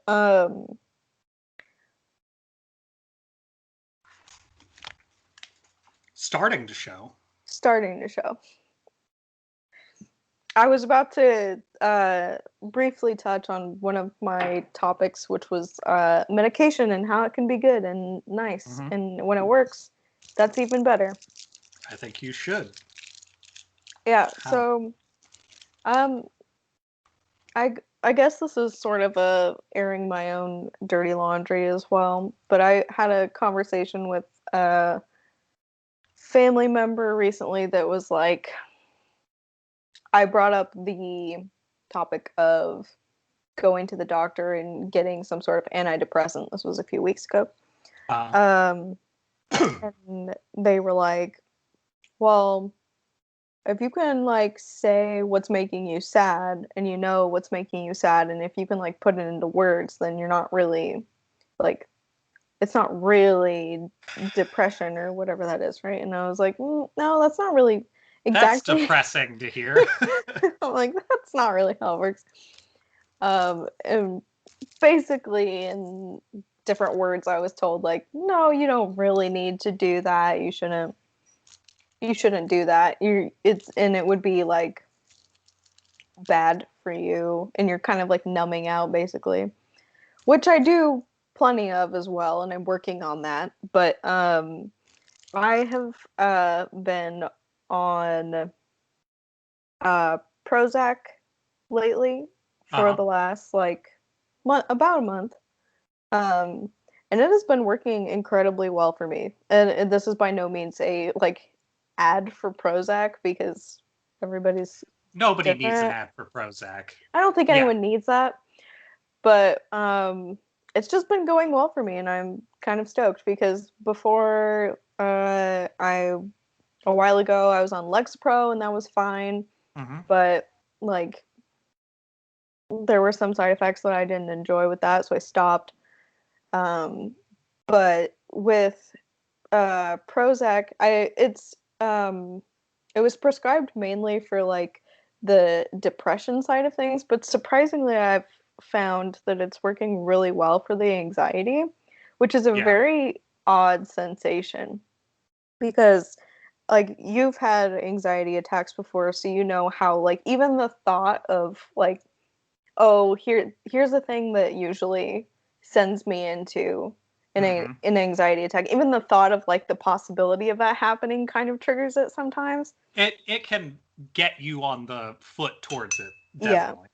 That like that's kind of at least one of my things is just a very circular thinking of fixating on, oh, this is a thing that like triggers me to have anxiety, and then from there I'll just like ruminate on it. But yeah, for the last month I've actually felt like when I feel that kind of coming on, I sort of feel, I don't know, like the fight or flight maybe tendency is just deadened a little bit. It's just like I feel that cycle get a little more interrupted, and it's not as like it's not as like, I can't think of the word that I'm trying to. You feel centered, maybe? Like you exist more than the things that are trying to affect you. Yeah. It's like I can distract myself a little more easily now with like real life as opposed to the thing that I'm worried about. And it's just a very interesting sensation, very different. I don't know. I'm a very like visual thinker, so for me it feels in my head like very like something is getting physically blocked off, and I know that's not, I mean like chemically I guess that might be how it's working, but that's just the imagery that comes into my brain when I think about how that's working. Yeah. So it's really cool. I'm very excited about that. But still working on the like depression side of things, and hopefully that gets better. But I'm very pleased with the results thus far. Nice. Yeah, that's finding something that works is really like life-changing when it happens. It's been interesting not being somebody who takes medication in like my current part of life, but having taken so many things when I was younger. Little things like your story reminds me a lot of some stuff that I go through, but there's a lot of little bits. Like when I was looking up stuff about Robin Hood and Ken Griffin, I read about how like there was a younger dude who didn't know how to read stock readouts yet, but was trying to get into it at like 19 or something, who committed suicide because he looked at his stocks and it said that he owed like $900,000. And he was, I guess, my life is over, and like killed himself somehow. I didn't look that far into it, but it happened. And there is a good gauge that I often have for like where my mind's at, which is because not being on medication is interesting after you've been on medication, which isn't right for everybody. Like I think a lot of people, medication will just fill in or help mitigate parts that are causing you some form of like discomfort or like general anxieties and things like that. And I imagine sometime in the future I may be on something again just to like deal with the fact that I clearly still have like anxiety. I just deal with it differently. But like COVID showed me that I still deal with it well, but if there is a crisis, like say I get sick with something that's like serious in the future, I'll probably need to go on to something to like assist with dealing with that shit again. Yeah. But there is a feeling that I get when I look at debts specifically, and that reminded me of it looking at that account of like you kind of place the limited scope of your life and the scope of things that other people are placing on you, and in a way you kind of have a not more selfish than usual, which I think is the problem a lot of people have when they're trying to like talk to people with depression, is interpreting it as selfishness. It's not. It's self-awareness of like what you're having compared to what you think like normal is, not what you deserve, but what normal is, and then realizing that that can't exist with this other thing in the way.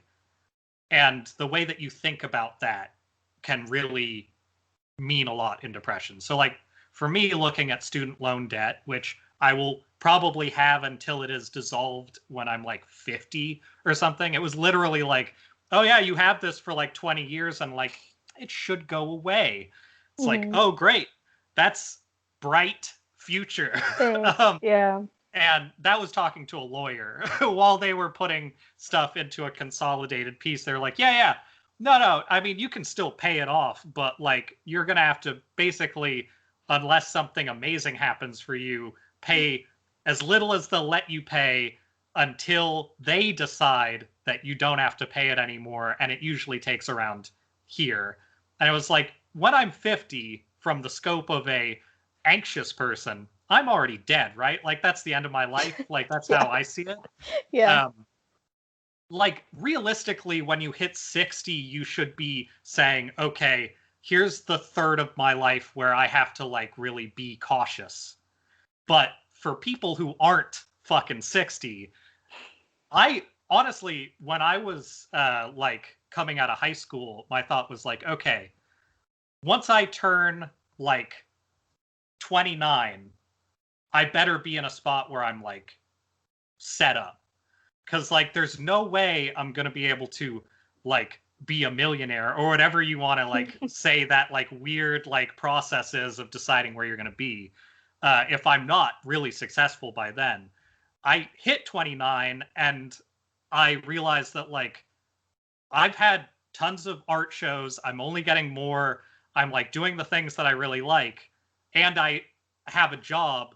You know, I'm working at a place we both worked at. I have a job that like makes me pretty happy to like have this weird like off like the beaten path stability that is honestly incredibly annoying, but still like very useful for like my life and stuff. And like at that age, I think I was traveling over an hour to get to work both ways. It's just like so inconvenient. I'm making garbage money, but I'm like able to live and be like relatively comfortable.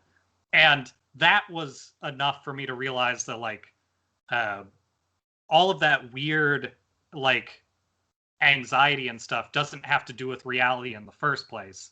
I think it has to do with capitalism crushing us down. But I also think that like when I look at my loans now, and I also have like medical debt that I have to like pay off so I can use it again. I have all that kind of shit that's just like this is garbage, but like I need to like interact with it. I can't just like be worried about it.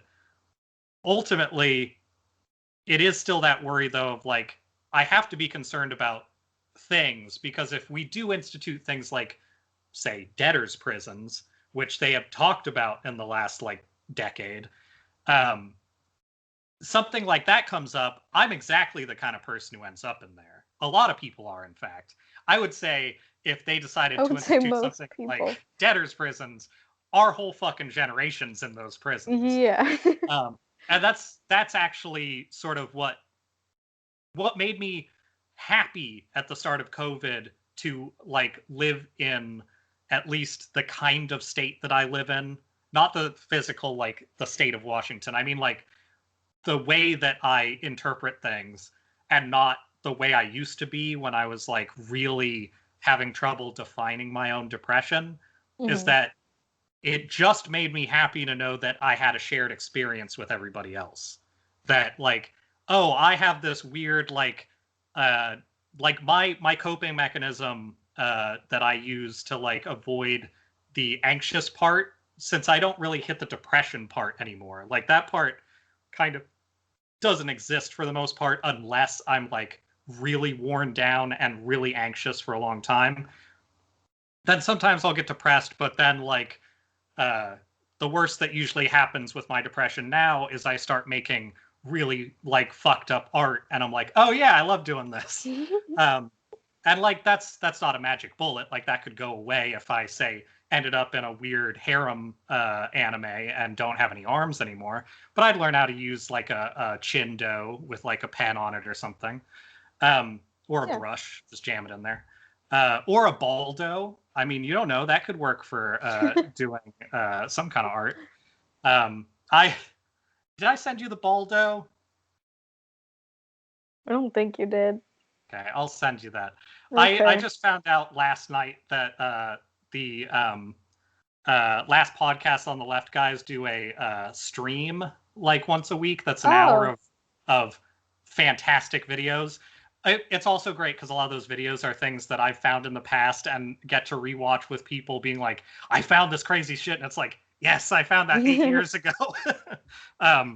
They got kicked off of Twitch, and what they got kicked off for was showing the baldo and showing a video that I used to show people as like sort of a pseudo hazing of this woman who shows people how to do blowjobs with a grapefruit.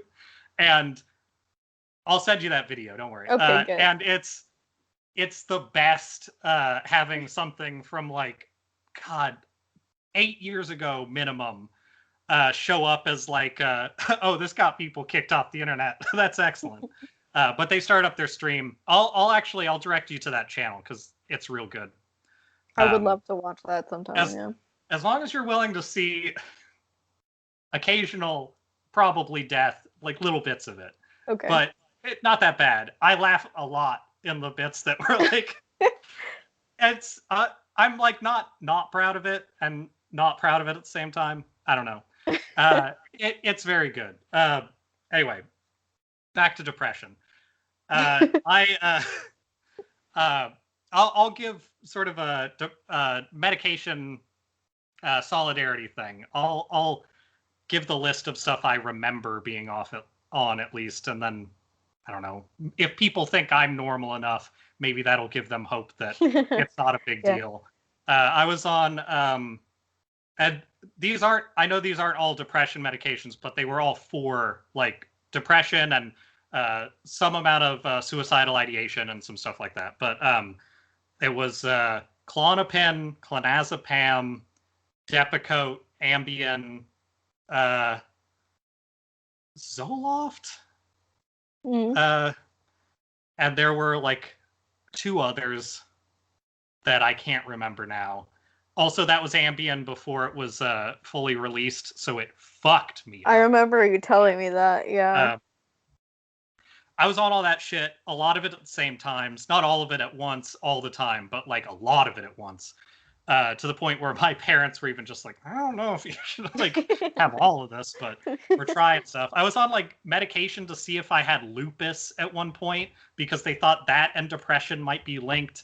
And I had this weird thing where my low blood pressure seemed to be giving me like, you could see all the blood moving in my arms. It was crazy. Anyway, all of that stuff for years while I was in school. The Depakote especially made me like hugely fat.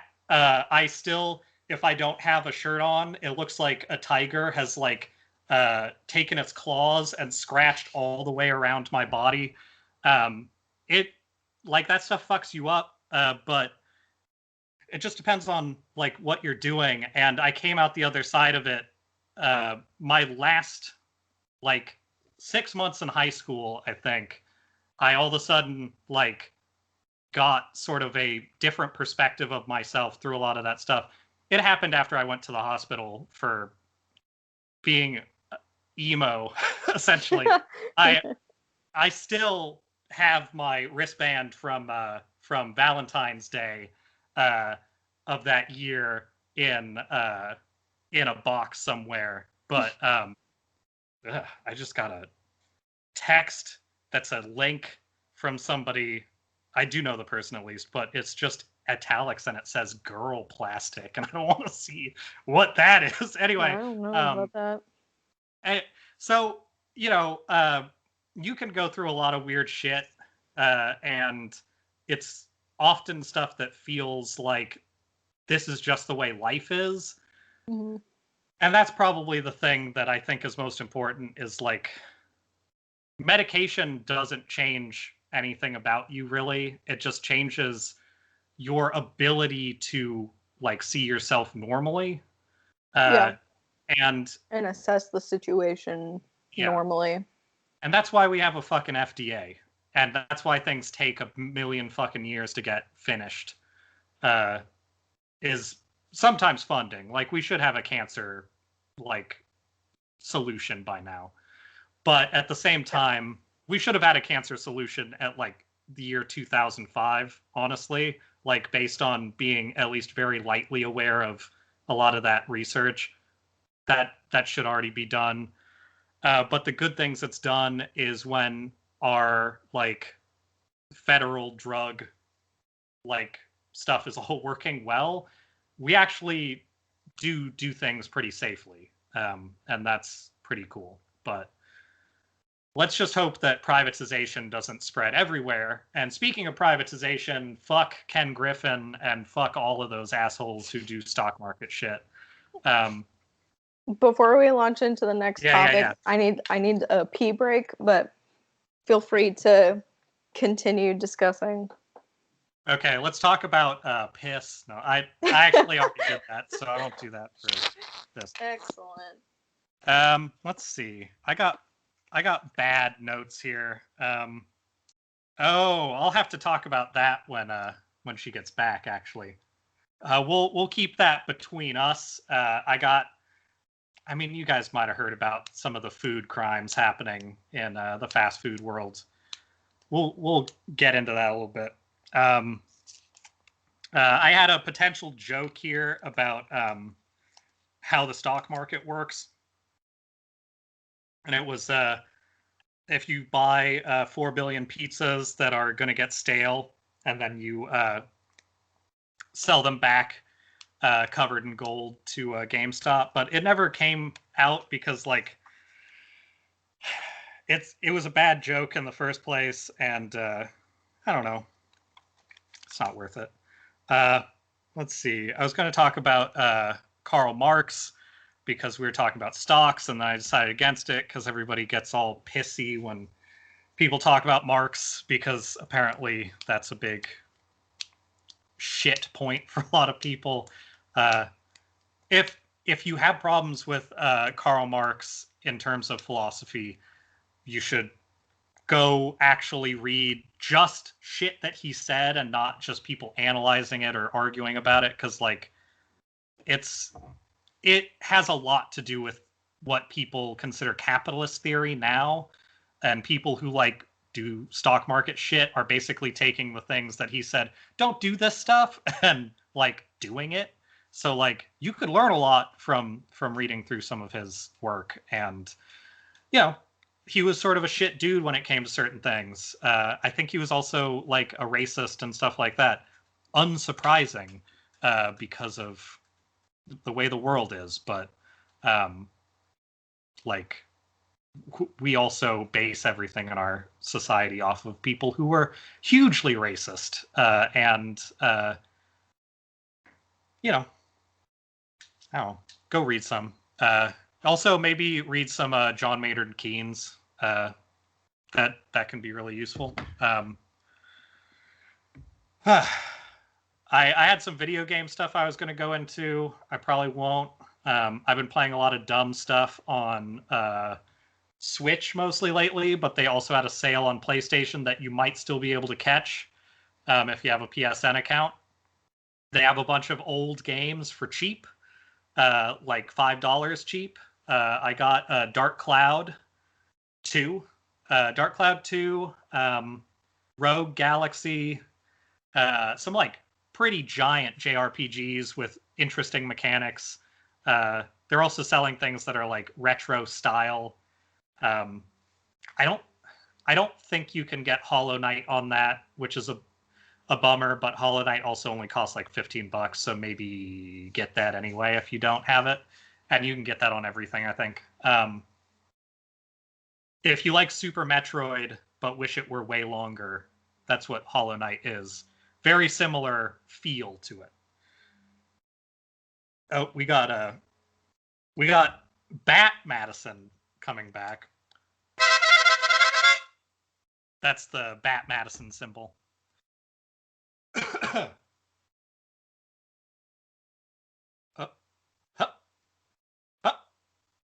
Oh, I forgot. It's blanket time. That's what I tried to say. Oh, no, I think we got it. That's what I said, too, so that should be fine. Yes. Well, if you're going to just abandon the whole thing right away. I want to get a setup with my my flexi camera for a future episode. If we do like a, the kitchen. If we do a, actually, I shouldn't tease people. I should put that in the middle. There's my microphone and the kitchen. With a sock on it? Your socked microphone? We don't have to talk about it. I want to do a podcast from having only my face exposed from a giant blanket in the future. But I think we're going to have to... I've done a couple of those throughout the course. Yeah. I think we should do that for some sort of event thing we do. Honestly, I would love to do a video game stream type of thing and do something like that because I don't know. I love podcasting. I think I would also love doing extremely comfortable game stuff. That sounds pretty nice. Yeah, I could get behind that. We've done a Blazer cast before, so it's time for the blanket cast. Yeah. We just got to have any amount of preparation beforehand. Be like, hey, this episode's this. Get your blanket. It's not like I would ever say no to that. Okay, I was working to some Ken Griffin stuff, right? Yes. I'll do this quick because I have another more interesting thing that I actually want to talk about, and we'll do this Ken Griffin thing, and then I want to throw to you because I feel like I'm focusing a lot on like trying to be healthier this week and realizing that my I want to say it was like the 4th podcast we did where I was like, I need to make sure that I leave enough space for you to talk. Like, I don't know if that's been followed through on as much as I think it's been followed through on. I think it's worked out sufficiently well. Sometimes it's just better for me to be the more reactionary. I think I like to think of myself of the Jordan of this podcast. Yeah. Okay. Yeah. I'm comfortable with that role. I think that I think our dynamic works really well for that stuff. I just also think that like I get very self-conscious about talking a lot. Because it's about dumb shit. And I guess that's on brand. Anyway, so Ken Griffin, I was listening to some stuff, sort of clearing up some of the stonk crisis. Yeah. Crisis on Infinite Stonks or whatever. And the main thing I wanted to point out is that Ken Griffin is not like the cause of any of this stuff. I mean, he is in essence, like spiritually, he is very much a cause of this stuff. He is a stock market hedge fund goon who grew up wealthy, has always been wealthy, went to Harvard, got like special dispensation to install a satellite dish on his building in Harvard where he was like going to school because it let him trade stocks easier. He's like one of the people who sort of developed some of the way modern hedge funds work, it sounds like. And the thing I actually want to talk about, because he's a piece of shit, like that's easy to understand. He's a hedge fund dipshit.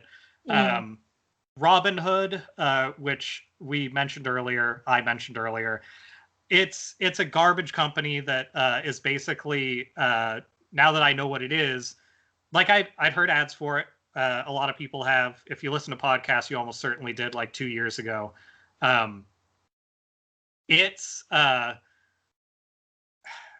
basically just a extra trading wing to get like more activity for the actual company that he runs for his hedge fund stuff called Citadel Securities.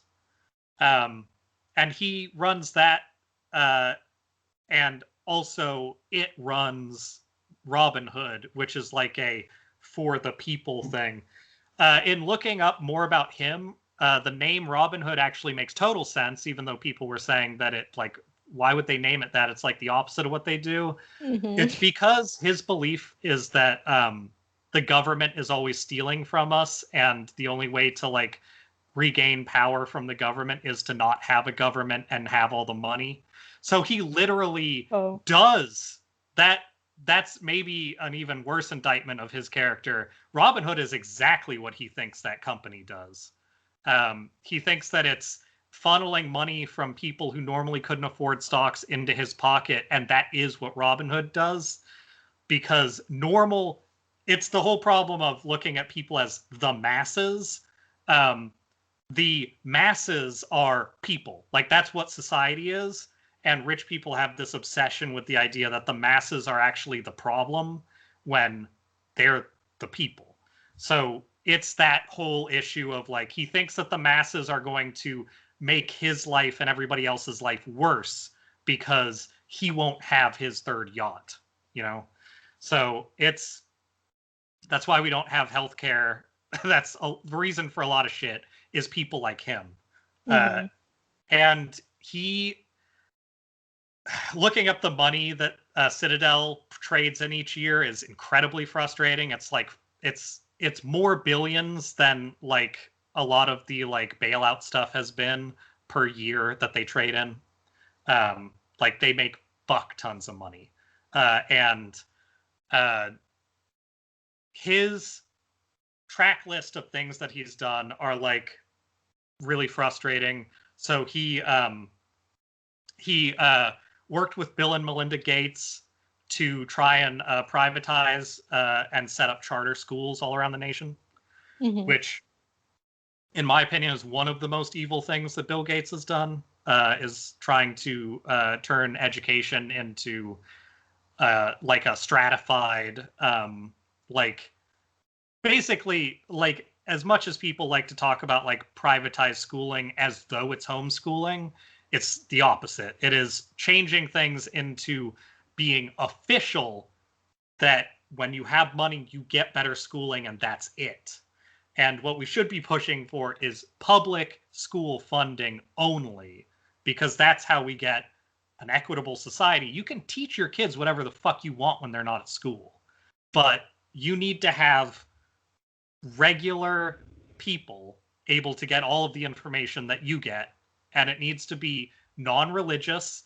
It needs to be not nationalistic garbage. It needs to be education.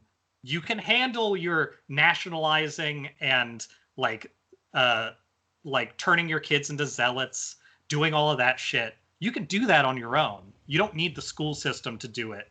Right. Like, anyway, so he's very in favor of all that like libertarian bullshit of, no, I want freedom for everybody, but especially people like me who have money to make all of the people who don't have money do what I want. So anyway,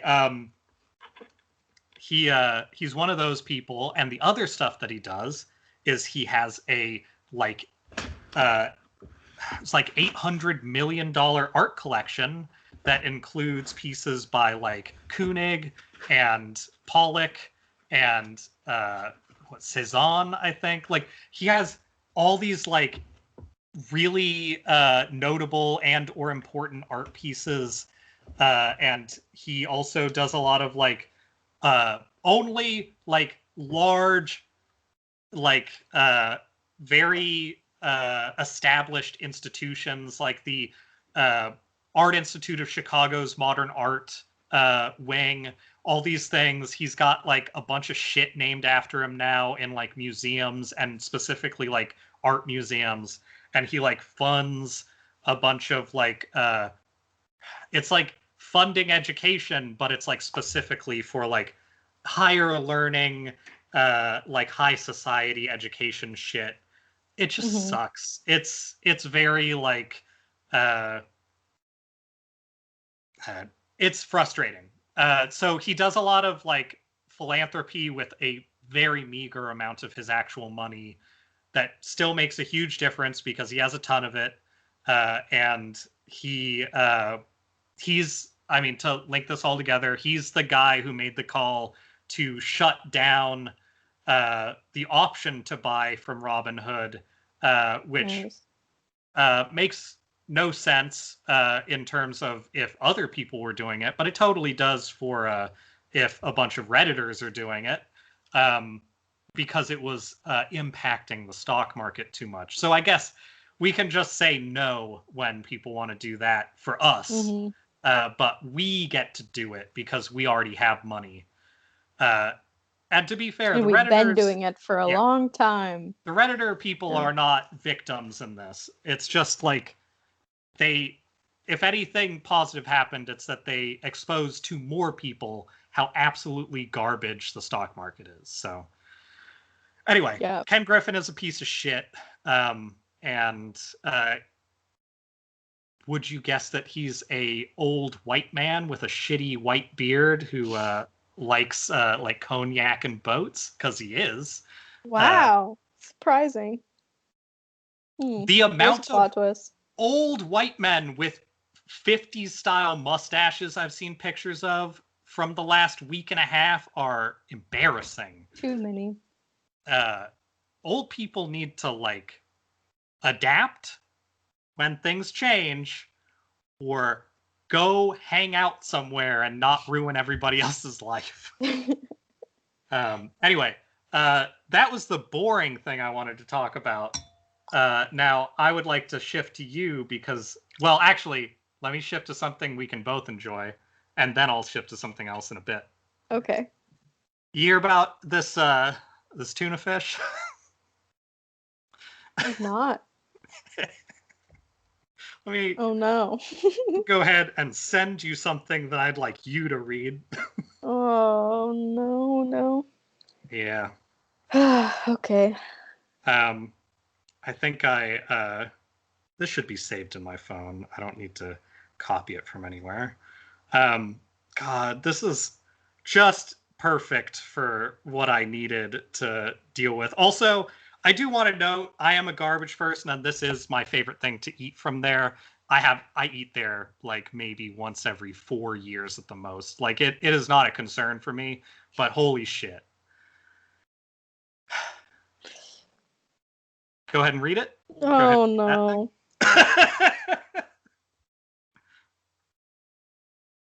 No.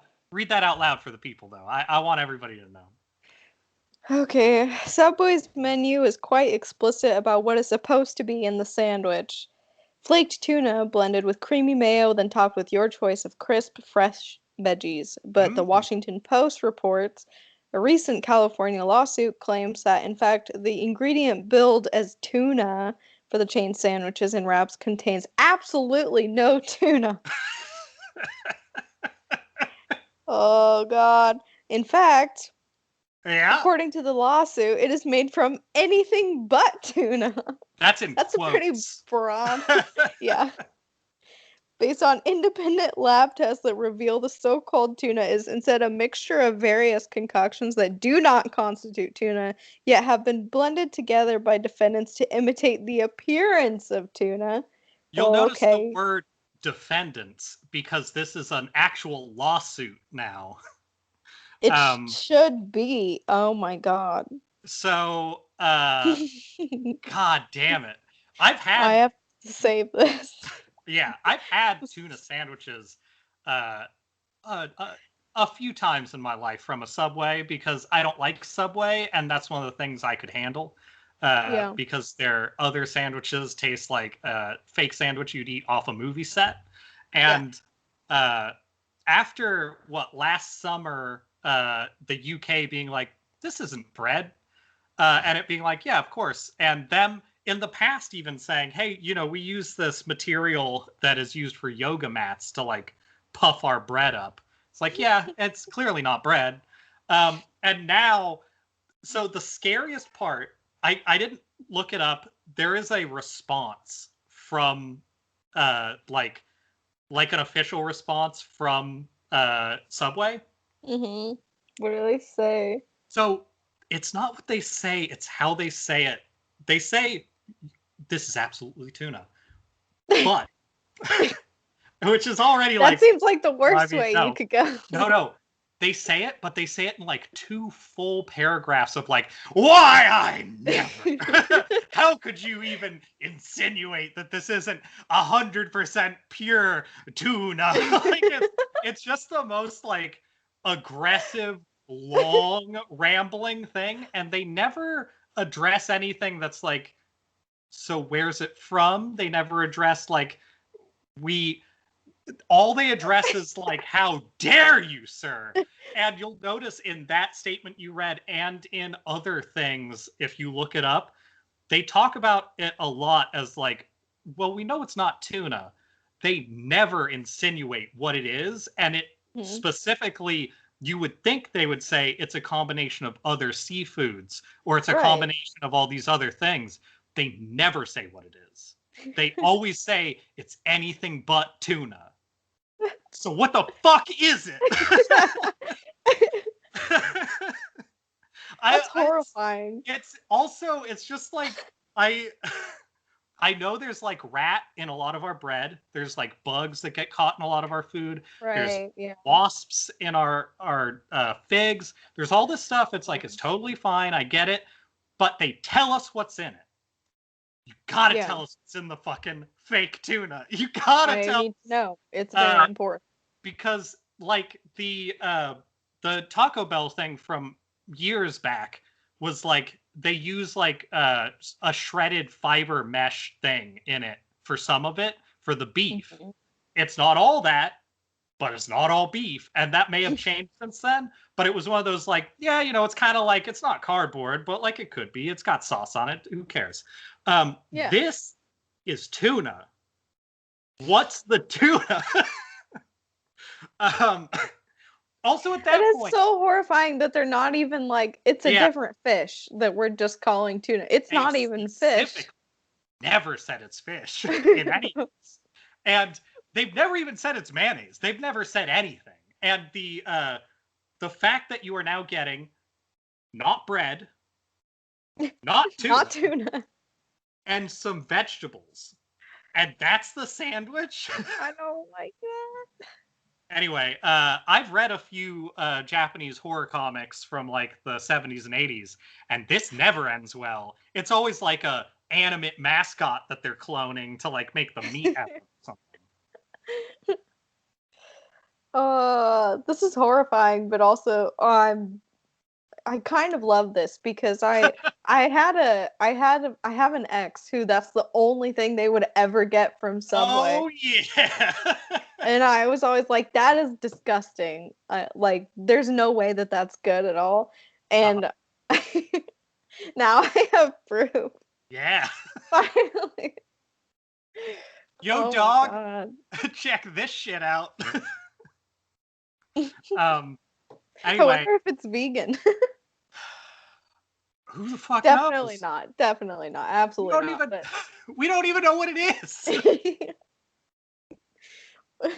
What if their tuna sandwich is vegan? That would be pretty awesome. I don't know if it's food. I mean, it's food and that people have eaten. It's not food. It's not food.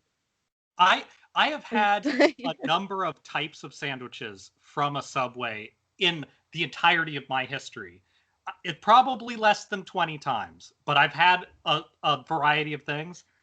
All their food is fucking garbage. And if it were food, why, when I'm done with a foot of sandwich, am I so not full?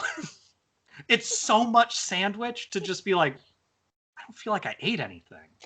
I think the only sandwich that I've ever had from Subway that I that I thought was like halfway good is because with this one you specifically know that it's gonna be bad and like none of the ingredients are real, and I know what I'm signing up for. Is it that meatball thing? It's the meatball thing. Yeah, like I know that this is a monstrosity that I'm just downing. Like I'm fine with that. I accept my fate. But anything other than that, I think I did have that once or twice, and I remember it being like, okay, this tastes like a frozen spaghetti and meatball packet.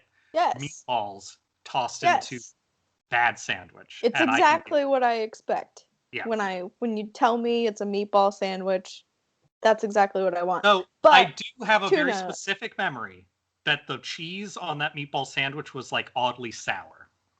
But I don't who knows? That could have been just my experience. Could have just been special for you. Yeah. Very the unique. Tuna is disgusting. I also sent that to an ex like as soon as I found it, who eats at Subway all the time too.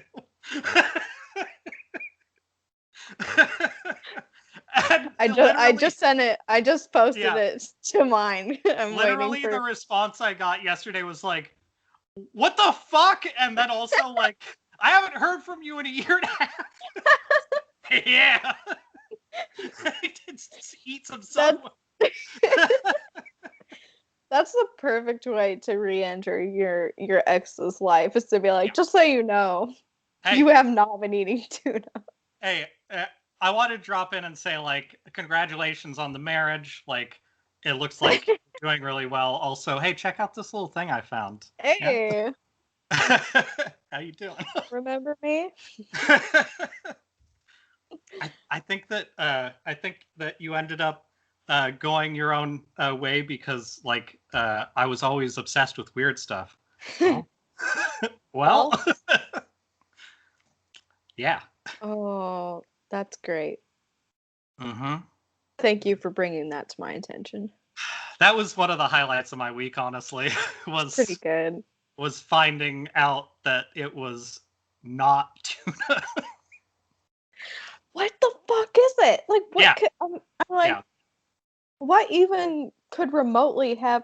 I really want to see it that being manufactured, but how do they get it? Like, I guess I've never actually had it.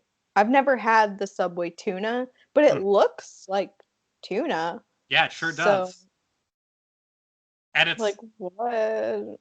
It's not that fucking fish that tastes like crab. I know what that fish tastes like. Right. What the fuck? That's Kurt, friend of the podcast, mentioned like tuna's not expensive. Like, yeah, that's the other thing. Like, you can get tuna. That's not something like. Seems like it would be more expensive to manufacture a fake tuna. Than to get a real, even like a real. I don't know. Okay. Well, fuck. I was just thinking of. Oh yeah. So we have a few projects that I would like to work on as this year moves on, that I'm excited about finding out how those will work. Mm-hmm. I want to suggest a project that we're not going to do just for the sole purpose of having some of those to think about. Okay. I would love to make a fake like manga harem thing called like Doki Doki Real Tuna or whatever. And or like Doki Doki Tuna in quotation marks, and just have it be like all of these like fast food things mashed into a harem. I think that would be exactly as trashy as I would want to make like a complete garbage book.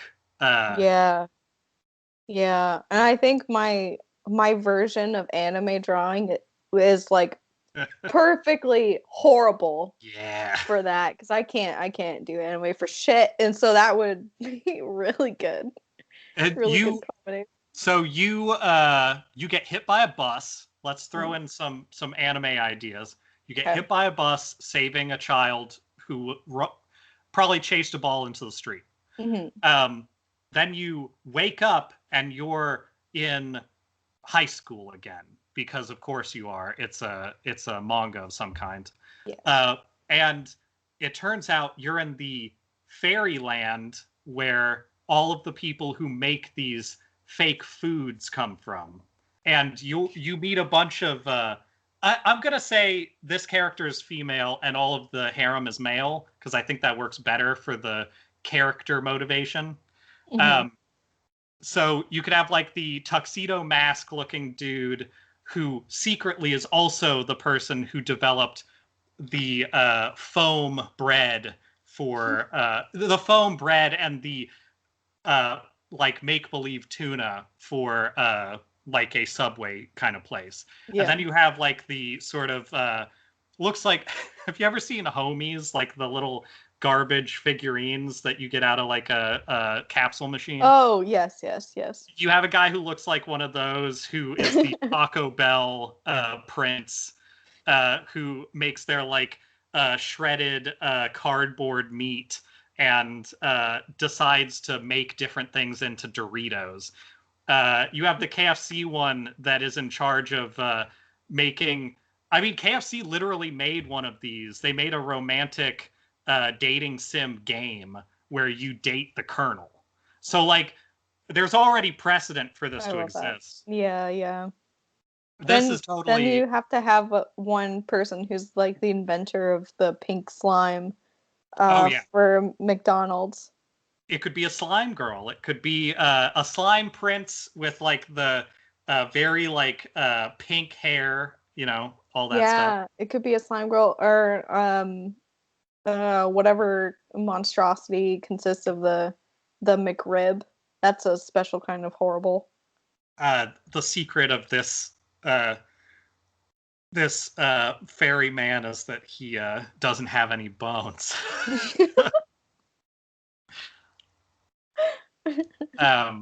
I also this is just a side thing. I really like the idea of a bunch of very disgusting male love interests who, for some reason, are treated by the main character like they're extremely attractive, unattainably hot. Yes. Yeah. Oh my god. Just like a gingerbread man made of like boneless meat with like a ring mouth that flaps, and it's like, oh. I think that would be very good. Yeah, I'm very into this. This is a good thing to have on the back burner forever. Yep. I love having things on the back burner forever. I have a few personal projects that are like that, of just like, internet. Okay. My internet's fine, so you'll see a crisp video on my end. Okay, yeah, mine just died, but now I think we're back now. I missed the last 2 seconds. Oh, that's fine. Mine has been recording the whole time, so unless I suddenly get hit with it, I think we're okay.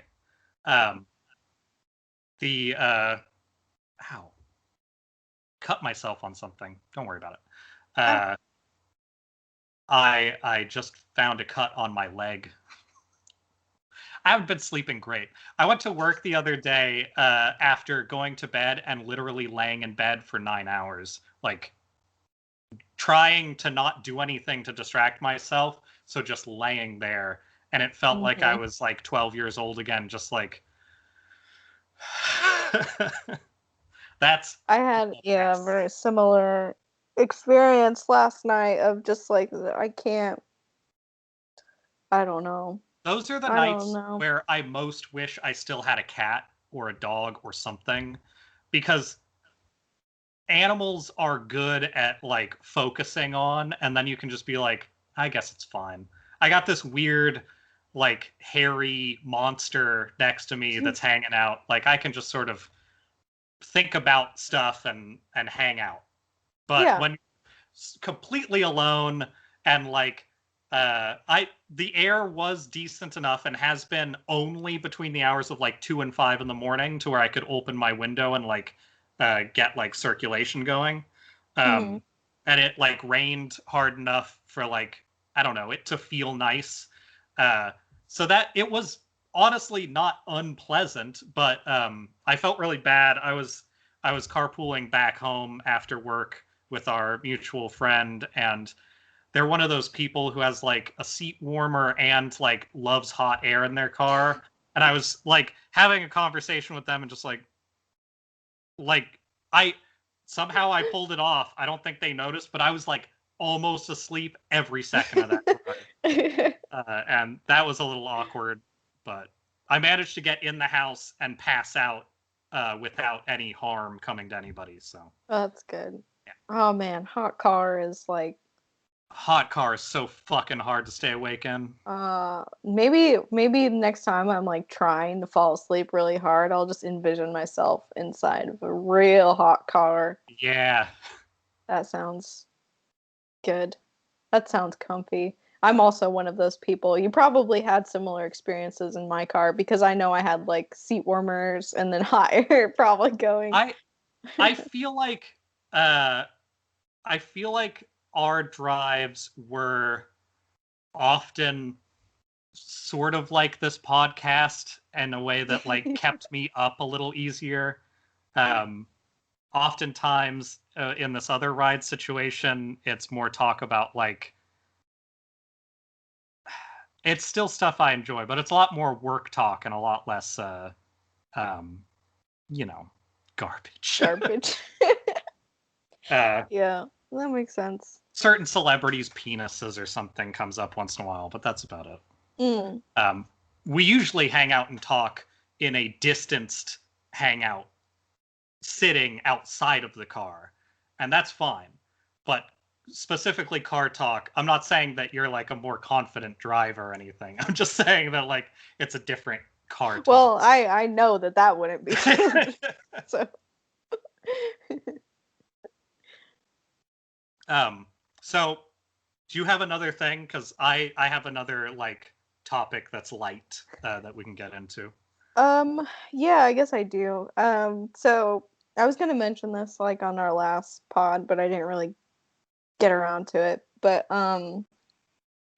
lately I've been going down some very dumb YouTube rabbit holes. Uh-huh. I couldn't figure out whether to say Uh wormholes or rabbit holes. It's I terrible.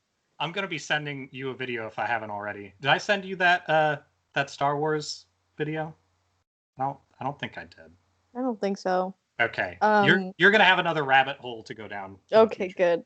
good. I've mostly been going down like the crime rabbit holes. Mm-hmm.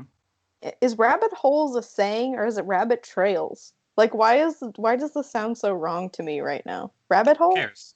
Is that I know whatever?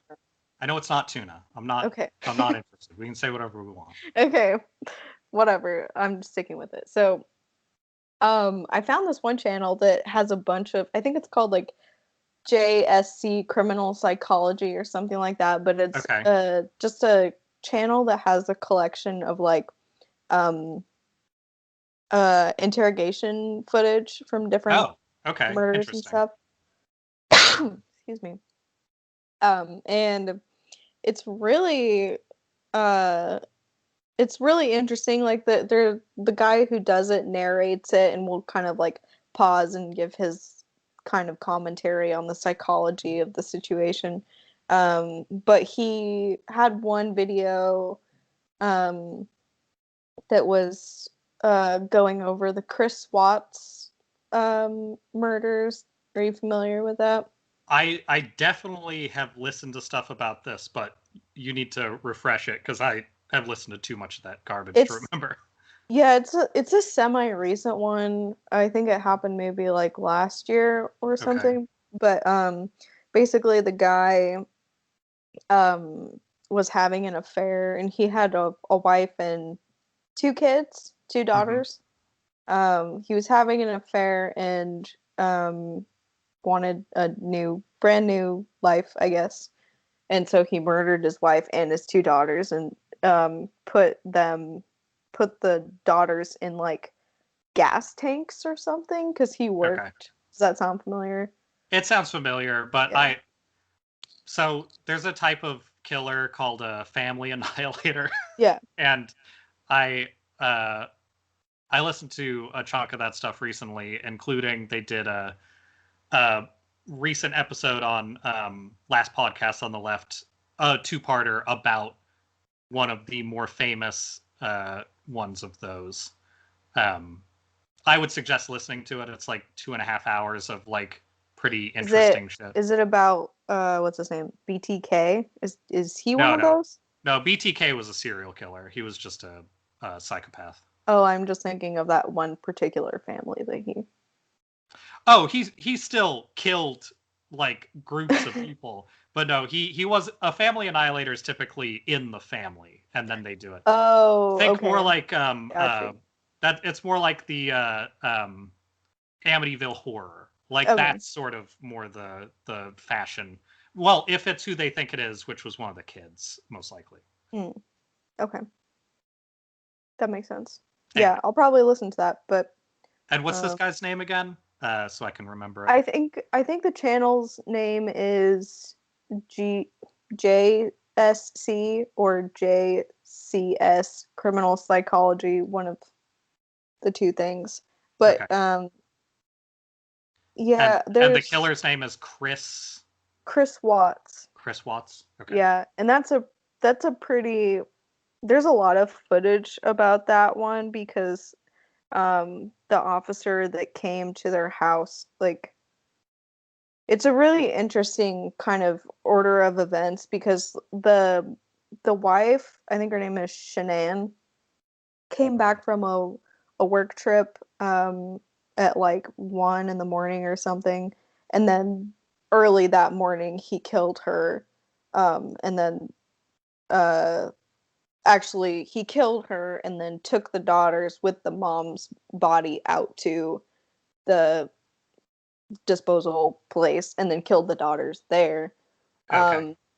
But the friend that had dropped the mom off, and she was pregnant at the time. Of course. That. Yeah, you don't want to, make it too light on the people who learn about it later. Yeah, exactly. The friend was concerned because she was supposed to drive Shanann to a doctor's appointment and she never didn't hear from her or anything, and so the friend went to the house and then they called the police, and there's just a lot of footage of the dad like doing some real bad lying. Yeah, from the like body cam footage from the officer, and there's a lot of footage from his interrogation, and he did a polygraph too, I think. A lot of the people who do that shit are the best at not getting caught by a polygraph, though, so it like barely matters. Yeah, I think I remember in the footage, the lady says that he like spectacularly fails the polygraph. Nice. The guy's like, I don't think he lasts more than a couple of hours in the interrogation room. So that's just one of the more like famous ones I think that are on the channel. There's another really interesting case that I can't remember the girl's name, but there's a one girl who like conspired with her boyfriend to basically kill her parents, but she doesn't like get away with it, but there's just a lot of footage of her like bold-faced lying. Okay. And she's actually pretty convincing, which is terrifying, but yeah, unlike what I think it was Casey Anthony that did. Oh, like, he has one of her shit. too. Yeah. Yeah, that I never really paid much attention to that when it was actually happening, but I watched the video about that and I just don't. I think she's the one who does a lot of like singing in her like interrogations and weird shit like that. That's just like, yeah, a lot of singing, and she does a lot of really weird mirroring of like the officer who's interrogating her in one of the tapes that I saw. Has kind of like a pretty upbeat attitude, and she totally mirrors it the whole time, just to like come off as convincing or like not concerned, but it just seems very I don't know, not I want to say sociopathic, but I don't know It if I'm using that correctly. it feels kind of, a lot of those people who are like that, it feels like they act like they're very young in a weird way. Like Hmm. they kind of have a lot of uh, immature mannerisms and things. Uh, Yeah, yeah, yeah, and that's it seemed that's like she. Go yeah. ahead. Oh, I was just gonna say it's my goal to live life in a way that if I do get murdered by somebody, people will come looking for me within like 48 hours. That's my. I'll Yeah. know that I'm socially okay if I've been gone for a day and people are like, "What the fuck happened?" What's insane, like some of these cases don't like, especially the Casey Anthony one. Like the Hmm. daughter was gone for like a month, Yeah, that's what I'm saying. Like, that's and nuts. holy shit, yeah. And the I mean that family dynamic seems so strange, and Casey Anthony really um seems kind of just like a pathological liar to some Yeah. degree, because she lies in one of the interviews about working at like some amusement park or like Disney World or something. And then she goes with the officers to the park Yeah. and like pretends that and then just like Uh-huh. gives up while she's there. I'm like, that, where did you think this was going to go? Yeah, it's But the fake it till you make it that goes way too far. Like yeah, walking around like backstage somewhere just being just like, wandering around the park. I work here. um Hey, how's it going? that's I'm the back. the not to say that getting murdered wouldn't be like a worst case scenario, but like if I got murdered or like died through negligence of like a landlord or something, and then the way that people find out is like, his utility providers showed up and found him. It Oh would be no. like the worst. Well, we found out because he was so behind on his water bill that we just figured, we got to go check. Yeah. I've seen too many crime scene cleanup situations to be comfortable with that being the scenario. Like Yeah. I there needs to be some time frame that someone someone needs to check on me. I want somebody, if it happens, to show up and be like, "Oh no, he's dead." Not show up and go like, "Oh, gross!" Like that's the worst case. Like, oh, Yeah. we discovered that was actually his remains. Is like, oh, shit. Mm, Yeah, yeah. I want to be Yeah. like buried next to a tree or like something like that. I don't want to have to be poured next to a tree. Yeah. Like that's like I don't that kind of stuff, like crime scene photos and that stuff doesn't like bother me anymore. So I um shoot, what is the name of that woman? There was one video that this guy had of Jody Oh, Jodi Arias. yes. Yeah. That was a very interesting, because I had heard the story of that one but hadn't really like watched the footage or the like trial footage, whatever. Hmm. That's a really interesting one too, and that was a case in which like they didn't find that guy for a few days and he was in the shower or something, Uh-huh. and And he they had roommates. Like yeah. that's that's the worst. If you have roommates and they're like, it's probably fine. Like that's a bad sign. Ooh, oh Uh, God. Yeah. I I saw some of the autopsy photos from that one, and that one is rough. Like doesn't even look like the same yeah, person. that's not great. No. Also, that one had like fucking Polaroids of him being killed, I think. Or not Polaroids, it was like pictures. She Uh, yeah, she it was on a accidentally digital like camera, I think. yeah, she accidentally took photos with her foot of like mid murder. Uh, Dumb. I want to. I can't remember if it was Jodi Arias or uh, um, the other one, Casey. Casey Anthony, that they had. Uh, they had like tape, audio tape of them having sex, and I think that was Jodi Arias, and they also had like a photograph of their butthole. And those both came up in court. Oh no. That that sounds like it would have been Jodi. Is this your butthole? Yeah, that no. Never seen that butthole in my life. Not my butthole. I guess yeah. That probably would have been Jodi because they had sex and they took a bunch of photos right before she killed him. Yeah. She's also a real interesting interrogation to watch. She like sings to herself and does headstands and yeah, she did a lot of weird shit too. Very weird. They're all like weird, like never grew up people. I don't understand. Yeah. Like it kind of makes more sense that they would murder somebody because they're stunted like that, but still, honestly, one of the people I met when I was pretty young that was like the only person my parents were ever like, you're not going to talk to them anymore. was like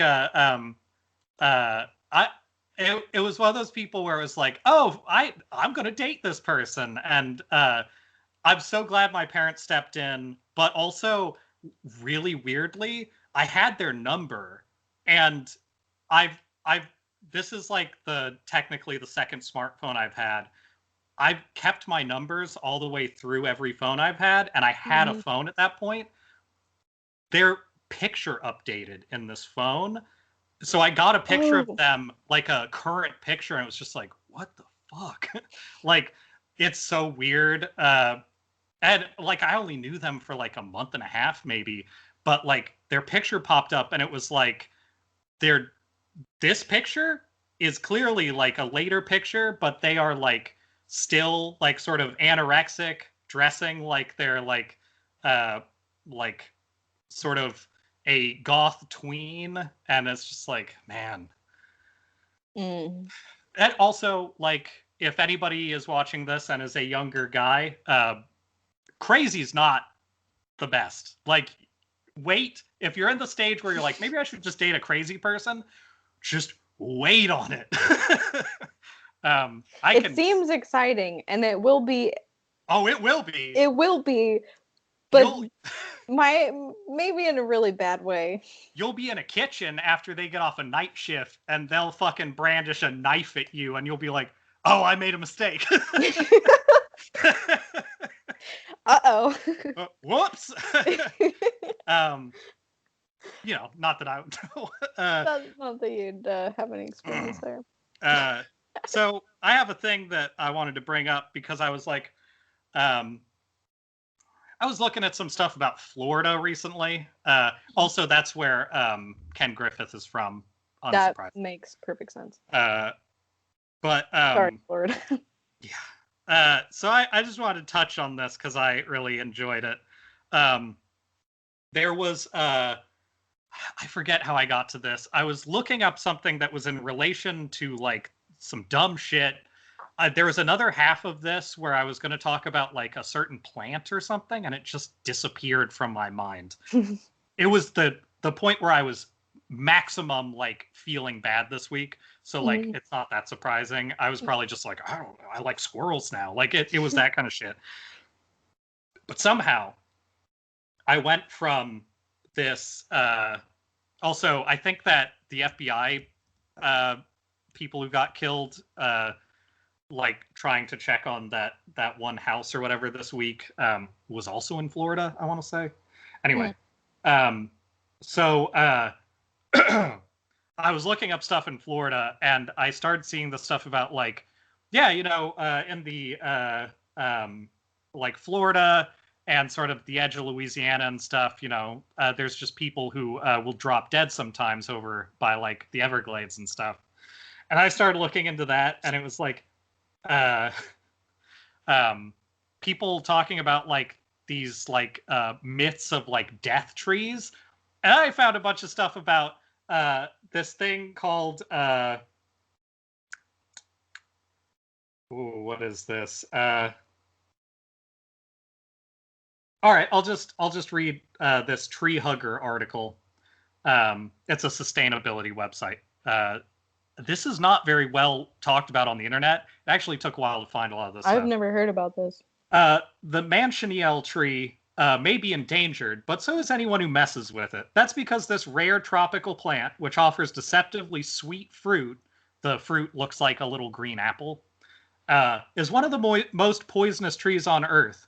Manchineals are notorious in their native habitats, the sandy soils and mangroves of South Florida, the Caribbean, Central America, and Northern South America. Many are labeled with warning signs like the one pictured below. I'll get to that in a second. But aside from poisoning the occasional conquistador, tourist, and literary character, Manchineel it's Manchineel. Manchineel is relatively obscure considering it holds the record for most dangerous tree. The picture is just, yo, don't. I like that. Anyway, so the aspects of this are ridiculous for something that you don't hear about a lot. I ended up finding this article by searching terms out of a different account that I had read on somebody's shitty blog that was referencing a thing written by, I think, medical students who had messed with this tree by accident. Also, the fruits of the Manchineel are named Manzanita de la Muerte, so you know it's good. Apple of death. It just looks like a green apple about 2 inches wide or so. And it smells sweet and it tastes good at the beginning. So that's fun. The account starts with, I rashly took a bite from this fruit and found it pleasantly sweet, radiologist Nicola Strickland wrote in a 2000 British Medical Journal article about eating Manchineel with a friend. Moments later, we noticed a strange peppery feeling in our mouths, which gradually progressed to a burning, tearing sensation and tightness of the throat. The symptoms worsened over a couple of hours until we could barely swallow because of the excruciating pain and started feeling a huge obstructing pharyngeal lump. So I read up on more of their account, and from the sound of it, they didn't really eat hardly any of it. They basically got some juice in their mouth. And in reading more about this, also look at this like fruit. It's cute looking. Yeah, it looks like a totally like sort of tropical apple looking thing. Yeah. So the tree holds a cocktail of toxins, including hippomannan A, hippomannan B, some that are still not identified. It causes sap can cause headaches, acute dermatitis, severe breathing problems, and temporary painful blindness. Being around smoke or airborne sawdust from it can burn your skin, eyes, and lungs. Oh my God. And when I was reading through accounts of those trees, if you stand near them during rain, it can carry enough sap through the mist that hits you to cause major eye reddening and like some of the issues that they get from the poisoning. It didn't load in, but there are pictures of it, and it essentially makes your eyes into just blood red, like the whole thing. It like bursts all your capillaries, it looks like. That's terrifying. Touching the tree has killed people. Breathing near the trees can cause major issues and kill you if it's over a prolonged amount of time. Touching the bark, eating or smoking leaves, anything. It's just a fucking incredibly poisonous tree. Wow. I can't believe I've never heard of this before. I just kind of happened on that and thought it was interesting. But I don't know. I'm happy to know there's still incredibly dangerous things in the U.S. that I just had no idea existed.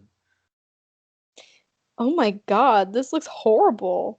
Did you look up the eye shit? Yeah. Yeah. Oh no! Wow. Ow. Okay. I will never fuck with one of those. No. Now I'm not going to trust any crab apples ever. So, hey, good news though. Since the whole world's going to be more tropical in a sense, uh, maybe we can get more shit like that everywhere. More mosquitoes. Excellent. That's Oh, what I God want. damn it. We'll have mosquitoes everywhere anyway, because there's already so many of them in Alaska. Like, that's literally the thing that I don't like about Alaska is in the summer, it's just like you get used to it and you get used to DEET. I actually, because I had to deal with mosquitoes a lot as a kid there, I like the smell of DEET. I think all that stuff is really pleasant. Mhm. But like it's not good. I got bit by a mosquito on my eyelid when I was younger, and it just closed my entire eye. Ugh. And they're the size where if you swing your hand around and hit them, it feels like you're hitting uh, like a saltine. Like it's just they're I huge. don't like that. I don't like Yeah. that at all. No, not. Um, Mm-mm. and I'm just not a huge fan of. I I enjoy wearing different clothes, and the summer makes it hard to do that. Like I like long sleeves sometimes. I like all that stuff. Uh, if you ever live or stay in Alaska, I suggest getting like a long sleeve light linen shirt that you're very comfortable not having a lot of skin exposed because like you will get ravaged by the shit up there. Yeah. Yeah. Anyway, I think that's about our time. Don't eat weird fruit uh, Yeah. Or touch because weird trees. just don't. If you don't know what something is, just don't fucking touch it ever, I guess. And that goes for Subway sandwiches as well. Oh, God. It's still worse. I God. guess what's the tuna is really the only thought I have That's what leaving. we want to know. What's the Just tuna? tell us what the fuck the tuna is. Oh. All Well, right. Well, uh, Bajabbers and McClunky. Um, and I begone thoughts. yeah. What's in the tuna? What's in the tuna? God damn it. We need to know.